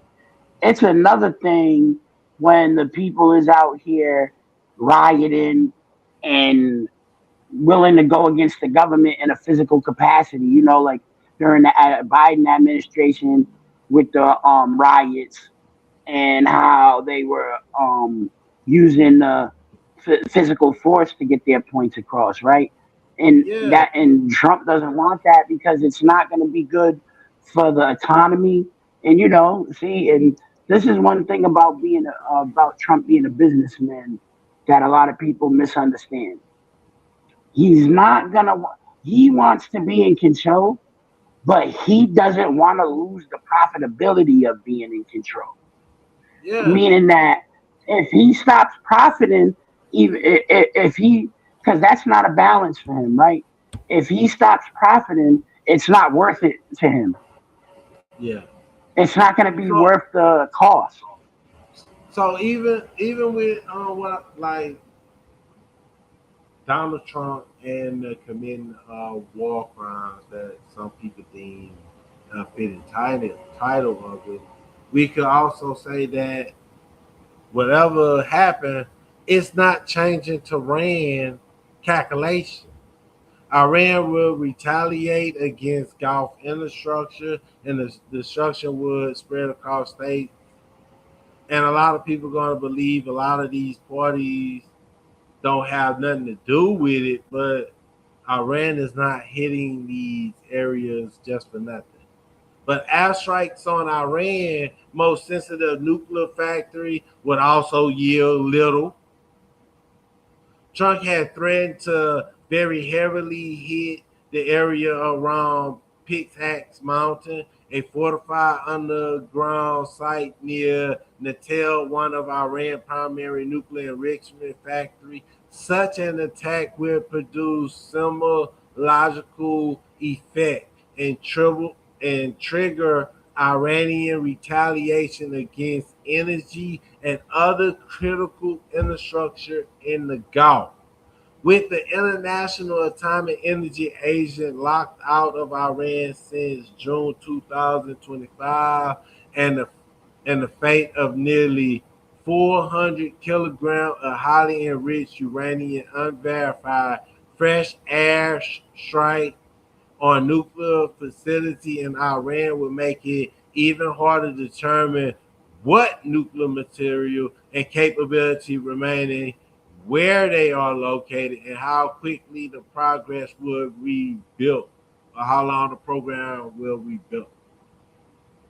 You attack something, they go Not to underground. mention that the generals are talking about, the U.S. generals are talking about that mountain is so thick and it's so well defended that there's no way that they're going to be able to, even with bunker buster bombs, that they don't even think that they would even put a dent in it or even do any damage to it where it would be of any significance. So now that's when you have That's this why they part. haven't. Because you got to think about that, Henry. Because they would have, if they would have thought, if they knew that the bunker busters would be effective when they struck onto that mountain, we would have already put that play into action already. You know what I'm And saying? yeah, But and not only that, Iran did a good chess move when they moved all the centrifuges, which, so the people know, centrifuges are like containers that hold the nuclear material. They put it all into after the United States tried to do those sneak tips, which we have a show about that. I believe it's Iranian Conflict Part 7, that they tried to use the Delta Force and the Navy SEALs to go in there and steal the nuclear equipment. You know what I'm saying? They tried to get them in there, but then they ended up having to pay a ransom to get those boys out of danger. You know, and like we said on that show, Henry, that was one expensive Uber. You know what I mean? To get them boys out of there. So it's already proven that we know Donald Trump doesn't want to destroy the nuclear material if he can. He wants to try to possess it. If he wants to be able to send in ground troops and us be able to extract the nuclear material and and us you're be right. able to have it. And you're right, because that do leave us with ground operation on Jan- on July 15th. Trump reportedly convened a meeting to weigh seizing Kirk Island.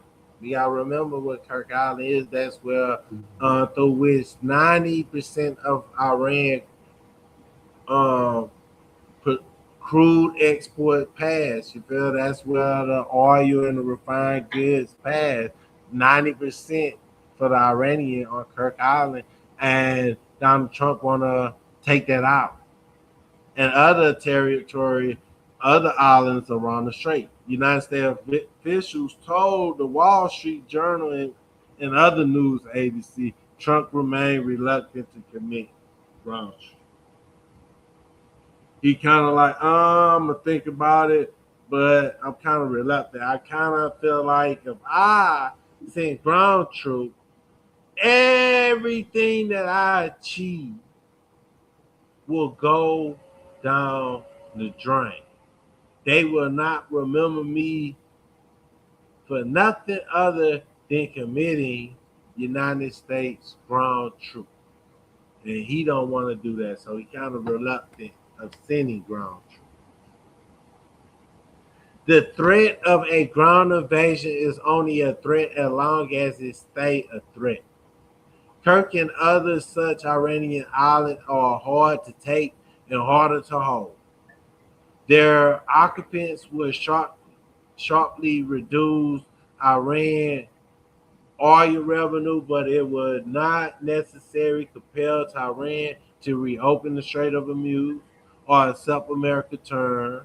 Iran would respond by intensifying attack on Gulf energy infrastructure and shipping, while presently presenting the seizure of its territory as proof that the war had become one of national defense. They will rally And you the got to people. think about this too. Think about this too, right? Say we did overtake the island that day, right? Yeah, And we have to hold that position. Iran is only a few miles away off the coast of that island. Iran has almost 3 million soldiers.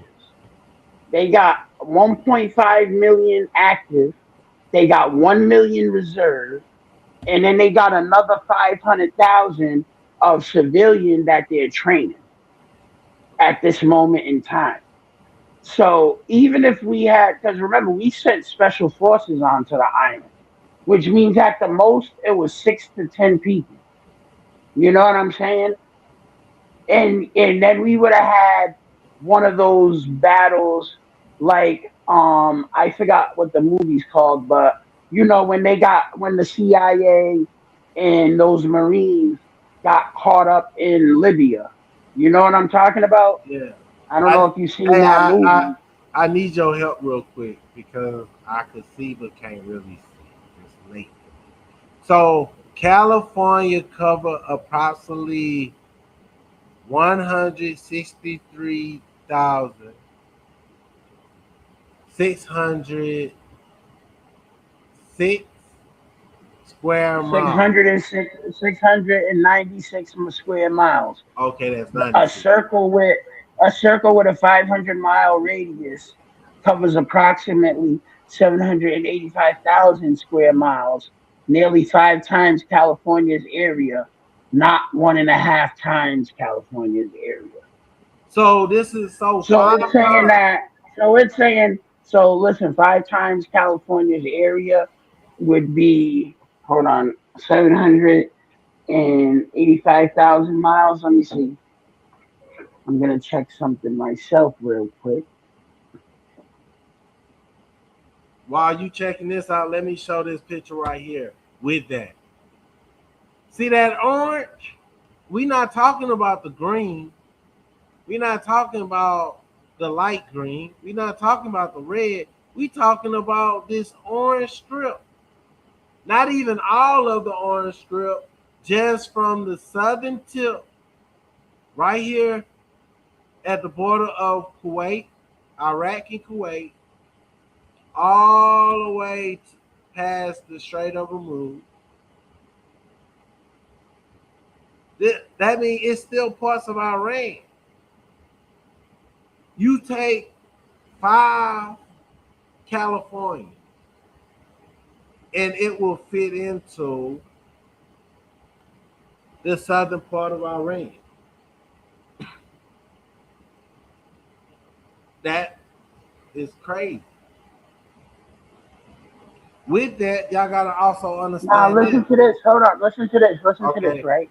break it down. Break it down. 785,000 miles is the only measurable thing that the AI said it would be comprehensible to us as people from America.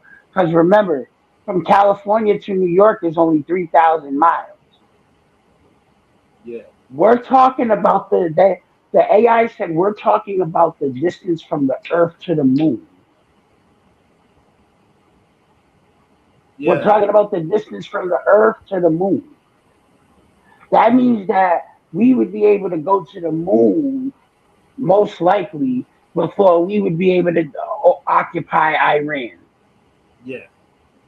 And and we gotta also understand, okay, as we see this in these mountains, let me show you how the mountains look. All this area, all this red area. Let me show you the type of mountains you will see in this red area. You're gonna see this type of mountain. You will see these type of mountains and cabins. these are big Them canyons, yeah. where you have missile storage in these valleys, and you have trucks and Not to drones. mention, you don't know you got to think about this too, Henry. Like, see, go back to that. Now, go back to that first. Go back to the canyon, right? To the canyon picture. Now, say that we got United States forces coming from the bottom left hand corner of the picture, right? Yeah, Even in that sandy area.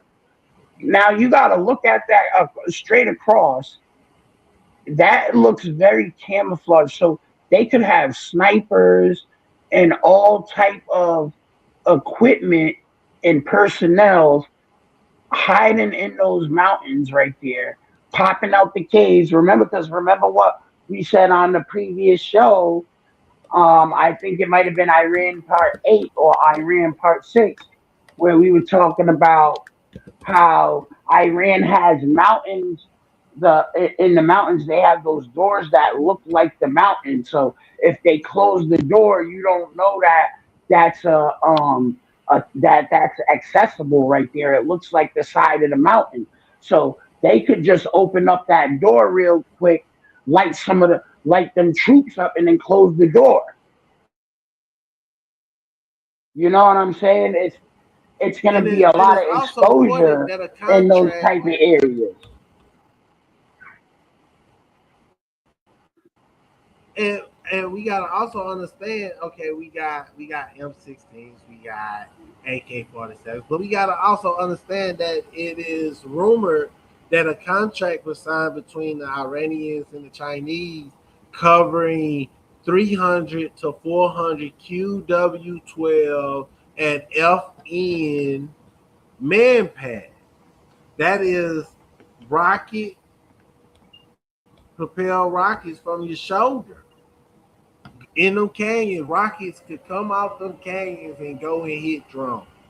Rockets could shoot from one person in that canyon can shoot a rocket and that rocket can hit you. We got the troops coming with tanks. They coming with support buildings.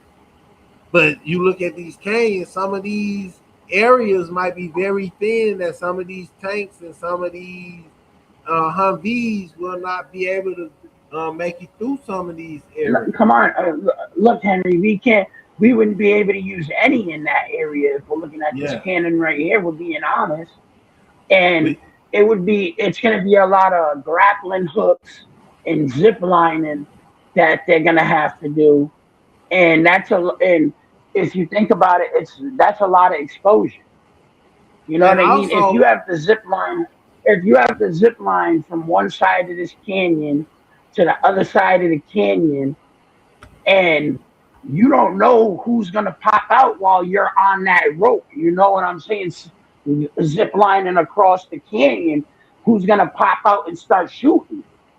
You know what I'm saying? And you're yeah, vulnerable because you can't take any. Once you're on that line, that zip line, you have no ability to do any evasive maneuver. You know, you can't take cover. You're wide open. It's going to be it's definitely going to be a hard situation. Watch, go to that next picture. That next picture shows you how it gets even worse with the terrain.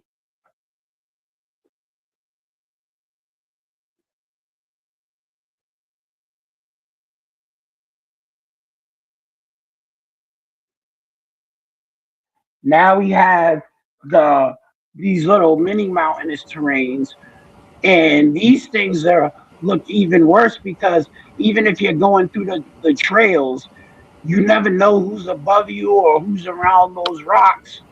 You know, you see, it's not going to be easy to infiltrate into these areas because, like Iran said, there's no way to march the troops really through without being vulnerable in an extreme way. And the only thing that they can do is fly into Tehran. And and look, that's 500-mile depth. And then right after you get past that 500 miles, it's like another 100 to 300 miles that you would have to fly to get to Tehran. to be So, able to drop the soldiers off in Tehran off the helicopter. So that, and we already know that the Iranian air defense is impeccable because the United States has already had an F-35 that's been shot down. yeah, We've had transport planes, refueling planes, all type of planes that move at higher rates of speed than the helicopters get shot down. So and helicopters with personnel on them can only move so fast because of the weight distribution. facts, facts. And we gotta also understand that these are drones. See, drones and missile launch zones.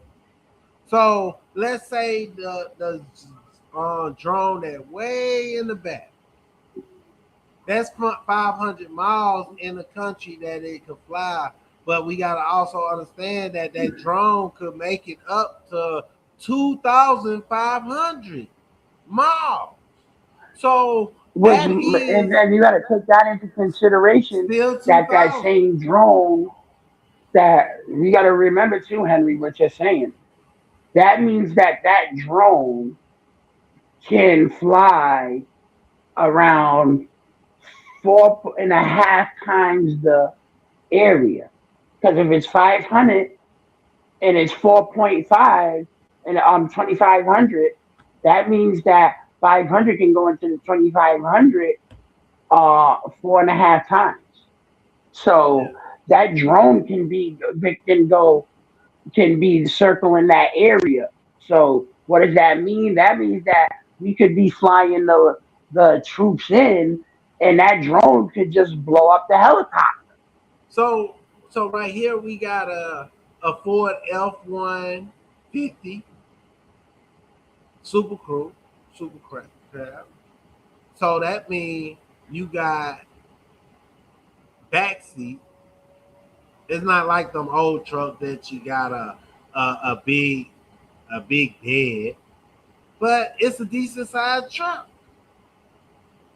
But you got to understand that them drone is smaller. You can It's see like you almost like a single passenger plane. so you could take these drones, these small compact drones, because you gotta realize these drones cost around thousands of dollars. While America using equipment that worth millions on millions on millions, the only thing that might worth a million is a missile from Iran. But these drones is in the thousands. So before we keep on going, I before I forget, let me take this down. Let me take it down. Let me look people in the eye. So people can see me in my eyes. I want to thank everybody because we've been on here going on 2 hours. Right now we got 2 people watching, but we've been making it up to 4 people and sometimes 5 at the same time. Right now it just went up to 3. We want to appreciate you all for coming through and watch our tonight's show. We got a website. If you got our link from TikTok, thank you. Thank you and appreciate it. Please sub to the channel.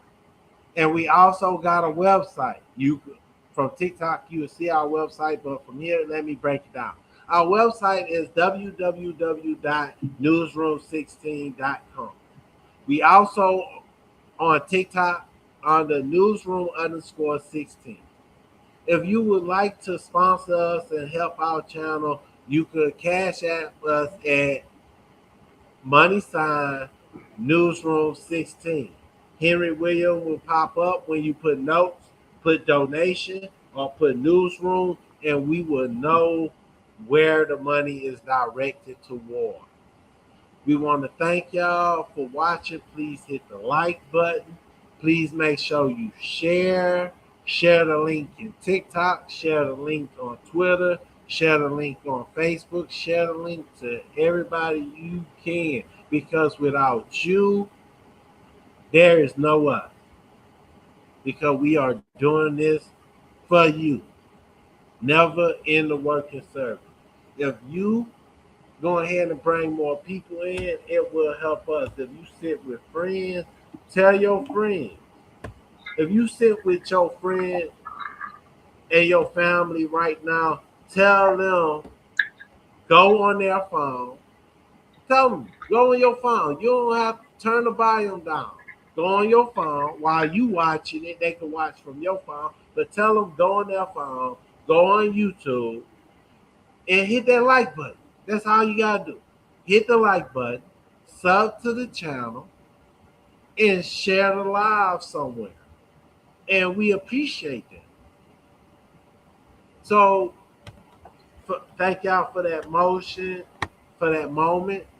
If you would like to get the information again, we're going to keep on scrolling it at the bottom of the screen. Any information y'all would like to know, the website is www.newsroom16.com. On TikTok, we newsroom_16. And our Cash App is newsroom16. We create AI music. We create videos. We do video editing. We do our shows, our production. We do it all. And also, if you got the link and you is watching from a link that we share, please come into YouTube and jump in the live chat. Okay, we had our number one fan. She's calling it good night. She is in New Orleans eating all that good food. That good food must gave her the itis, and she ready to go night-night. Night-night. Need a good poop on the nose. Poop. So, yes. So these drones, these small drones that you see here, which is smaller than a pickup truck, is hit all through these mountain range. It's hit. It hidden by. And let's not forget too that the drones could be up there doing surveillance.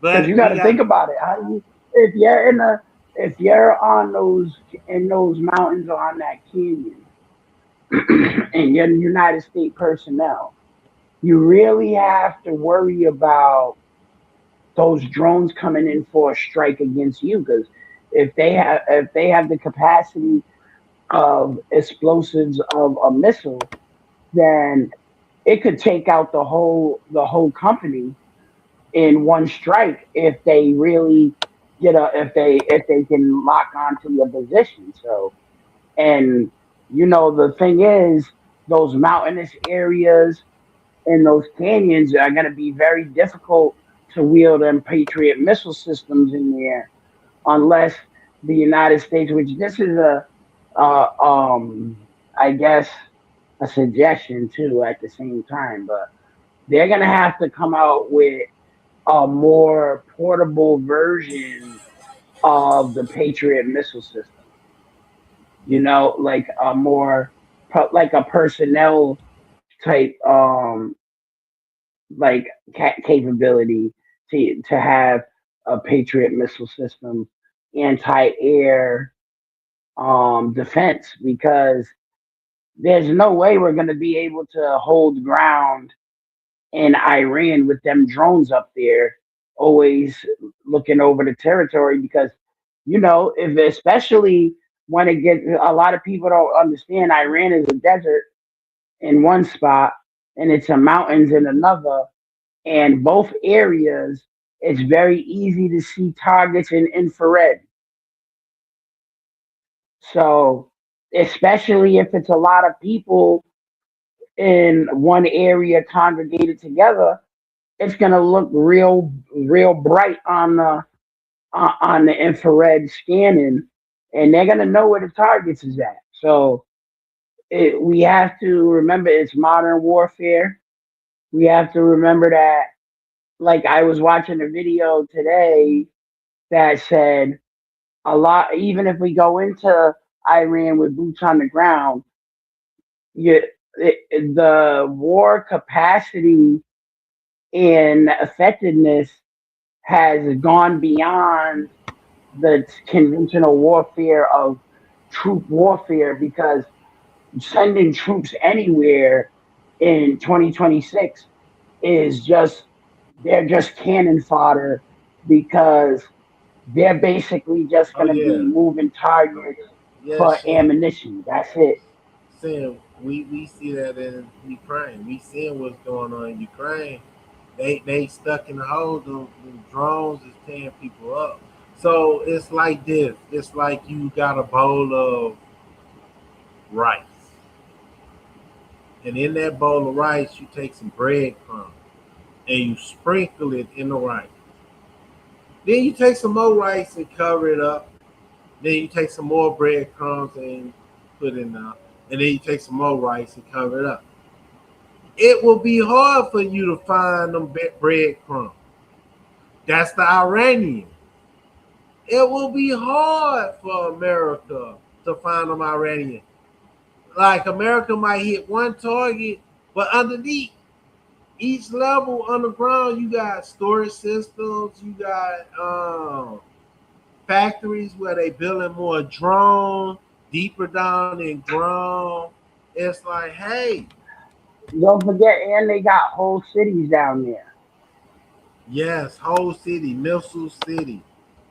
People gotta understand. Okay, we gotta also understand this.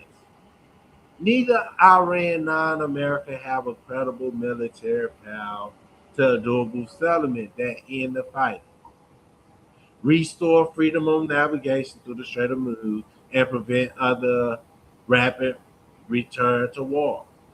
Iran problem is the long-term cost of its current strategy. Washington problem is the diminishing return on each additional night of bomb. Iran is losing for the long term, and America is losing for the long term because there really no solution because Iran is a great. Let's put it in a context Yeah, that most people can understand. yeah, Not it's like being in a boxing match.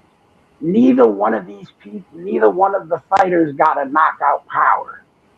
All we're seeing is boxing, jab, jab, jab, jab, jab, the whole fight. You just see them jabbing because they don't really got a knockout punch. So the Iranians definitely don't have a knockout punch, meaning because first of all, they don't got anything that can hit continental United States.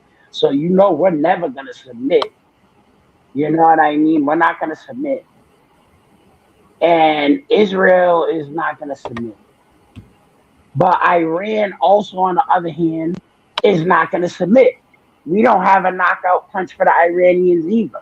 That's why the nuclear option got took off the table because what are you going to do? You're going to nuke the surface of their country, but the majority of the threats is under the ground. facts. You So know what I'm okay, saying? So you're facts. not going to really do any damage with a nuclear attack. You're going to kill the civilians. And then we're going to have war crimes, an international incident. We're going to have babies being born for the next 60 years with radiological disease and deformities. And we're going to have to be paying for it. We're going to have to be seeing it on TV. We're going to have to be seeing it on the net. We're going to have to be hearing about it every day about how America nuked Iran and now these children is being born all messed up. People got radiological burns. People is suffering from radiation poisoning. It's just going to be too much. And this is going to be the second time that America used it. Israel, and it will embolden people like China and Russia saying, "Hey, we are at fear that they might use this technology on us first, so it is good for us to get ready And and it, fight and it first." might hasten and it Doomsday. might hasten and it might hasten a Chain, actual chain reaction. a direct assault by Russia and China on the continental United States because let's not act like Russia and China don't have capabilities Oh, and the ability to land troops into the continental United States. And let's not act like there's not already Chinese and Russian infiltration in the United States already. Russian mafia, Chinese mafia, Chinese Chinese shoot. We had a show when we was talking about the Chinese got police stations that are and unknown Chinese police citizens, stations yeah. in the United States cities already. Yes, monitoring Chinese citizens, dissidents, and more. So now, as we count down on the time, I want to thank everybody for watching the show again. Our information at the bottom. We got a website. It's www.newsroom16.com. TikTok is newsroom underscore 16. Cash out newsroom 16. Oh, soon, I'm gonna talk to Shin. Might be a good time while we here. We might take the music and start putting them on Disco Kid. So hey, it's copyrighted. Nobody could jack the music. It come with a title, say it made in 2016, and owned by blah blah blah. Bam, we got rights. Nobody marketing what we doing because sooner or later we gonna be moving the AI game on lock. We gonna be having it on lock in our community, creating something that most people fail to even grasp at this time. But let's go with our last segment. This is for our first lady, her son, and the first family. What is really going on? Iran, you is stepping up your ante.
Hey, hey. Yep. We we just heard from Shin Akuma saying that Russians and Chinese infiltration. Hey, Iranians say, hey, we don't have to infiltrate you. We can get your citizens to go after you. They also made videos in the past that they want the American people to pick up stones and throw stones for a revolution to stop our neocon and these elite for using our taxpayer money to go after foreign intervention over and over. Iraq, Syria, Libya, Afghanistan, Iran, and much, much more. We also got our hand dirty in Sudan. We got our hand dirty in Somalia, Chad, and many other countries. This is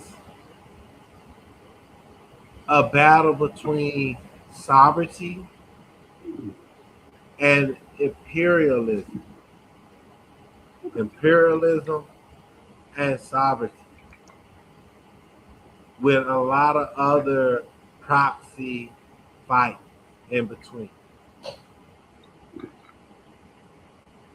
We have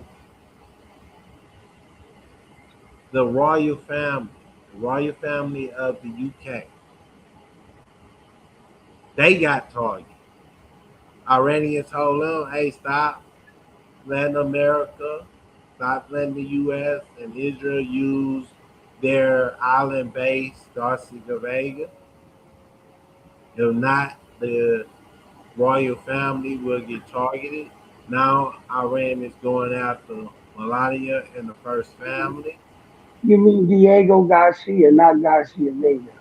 Oh, I flipped. Oh, I'm talking about the cigar. My bad. Ah, I'm talking about the cigar. Oh, man, those cigar was good back in the day. Like, They might get smoked like them Garcia Vegas over there, but yes, yes, yes, yes, yes, yes. So, yeah, they going after Donald Trump's wife. Like, hey, here a dollar, here a dollar. Come get this dollar. Come follow this dollar. Oh, we got you.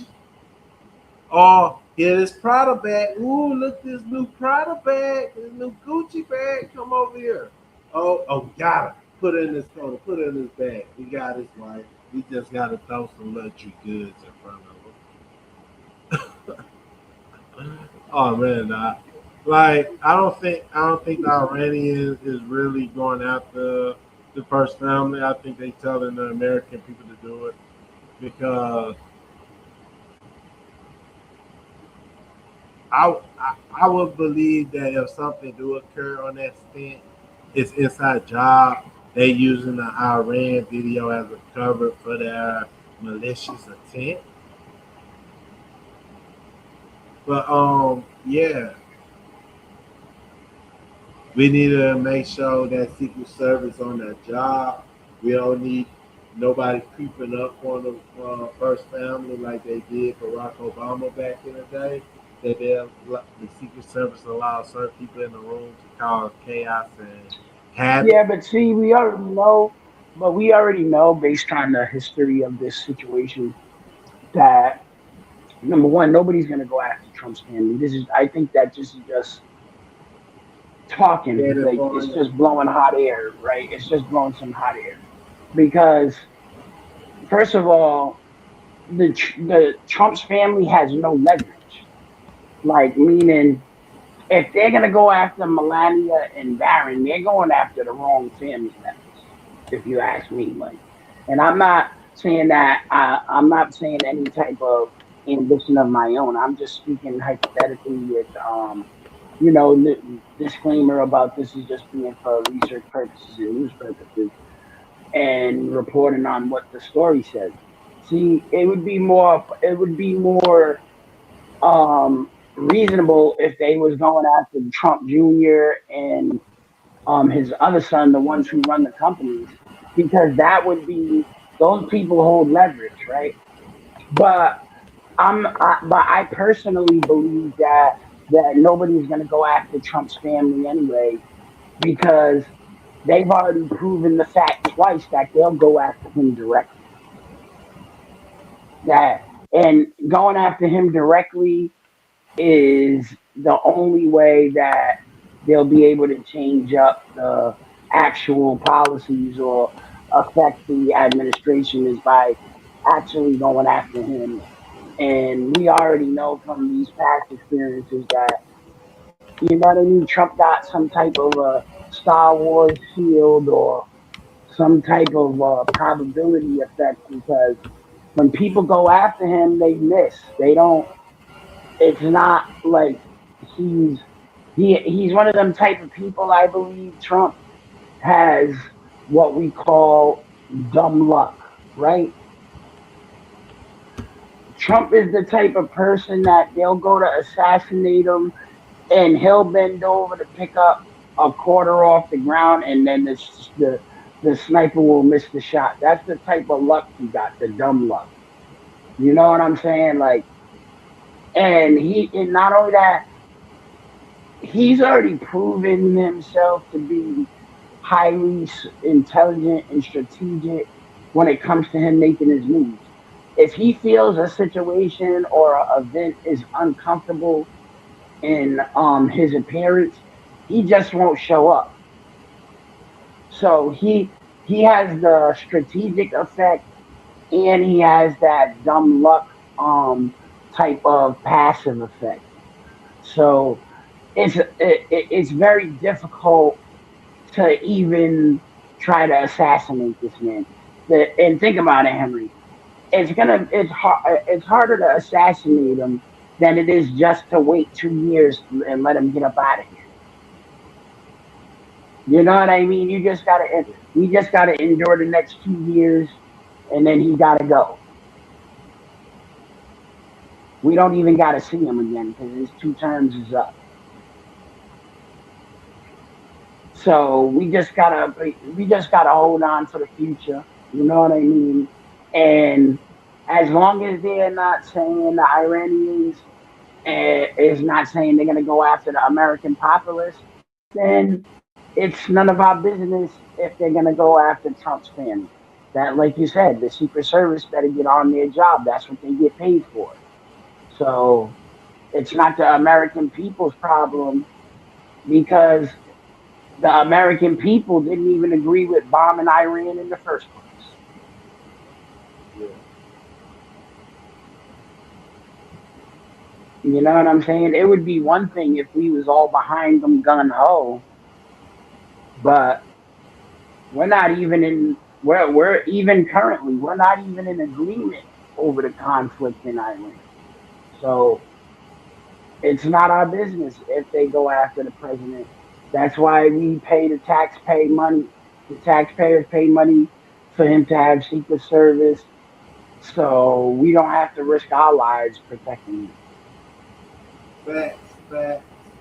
So, like I was looking up some details and stuff. We will catch catch y'all with the next show. The next show will be uh, a movie review. Or before that, we might get into another topic before that. But what I know is we get into Spider Man, Marvel. Yes, yes. The Spider Man brand new day. Only in theater. July 31st. Hey, we gonna break it down. The story, the action, the villain, the Easter egg, what's next? Hey, we in the Newsroom 16, man. Hey, I like that, man. I'm looking good in some Wolverine stuff. We got Deadpool in the house. We got Spider-Man thugging and thugging. So, so look, I wanna make sure we play this again. This is music coming out of Newsroom Studio. So let's go ahead and drop this screen. Hey Shin, you can drop the video down, no, the poster down real quick. So now let me share this screen. Well, let me end the show real quick so we can go out on the song. Yeah, so remember everybody, positive vibe bring positive results. Positive results means you're accomplishing your goals. Just because you go through a negative circumstance doesn't mean you can't have a positive outcome. So stay inspired, stay ambitious, stay determined, and you know how to do it. Get it done. Let's go. Peace. Yep, yep. And I don't have a lot to say. All I can say is I love you all, and let's never end the working service. Newsroom, news, never end the work and service. You will catch us on TikTok under Newsroom underscore 16. You'll catch our website www.newsroom16.com. If you want to help, please hit the like button. Please share. Please sub to the channel. And if you want to help us financially, it's Cash App Newsroom 16. So now no further ado, let's hit our new song. Newsroom presents.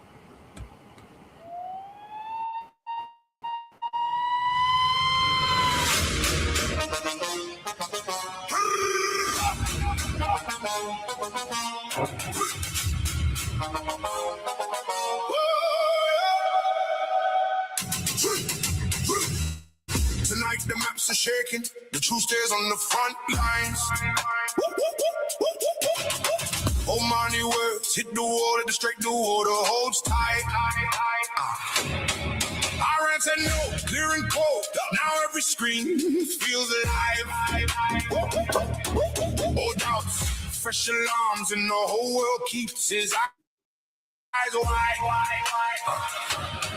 Count every source, check every name, follow the trail, let facts remain. No room for spin, no time for fear. When the pressure climbs, we still stand here.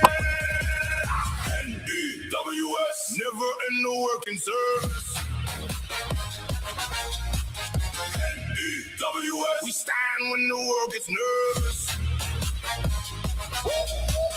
Newsroom 61, hear that call go through. Hosted by Henry Williams and Shin, Akuma, JML2. NEWS, never in the working service. White House tables, hard faces, Trump with Netanyahu there. Every handshake got weight now, every sentence cuts the air. Reported threat, security tight, Melania in the crossfire glow. That kind of fear gets named so the public can know. Track every hold every clue. Ask the hard questions, see it through. No easy lines, no polished lies. When the fall, WS never in the working service. NEWS, we stand when the world gets nervous. Newsroom 61, hear that call go through. Hosted by Henry Williams and Shin, Akuma, JML2. NEWS, never in the working service. Hold firm when the headlines bend, hold firm when the data breaks. Resilience in the water, not accountability, not takes. Investigate, illuminate, let the record never hide. If the passion tries to bury truth, we bring it back alive.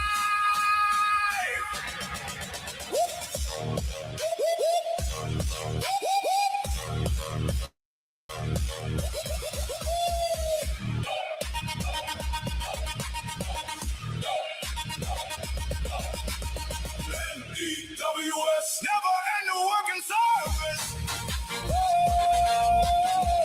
NEWS, we stand when the world gets nervous.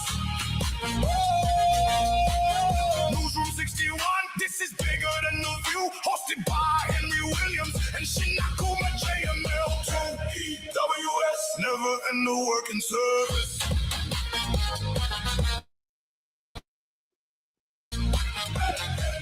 NEWS, never in the working service. NEWS, never in the working service.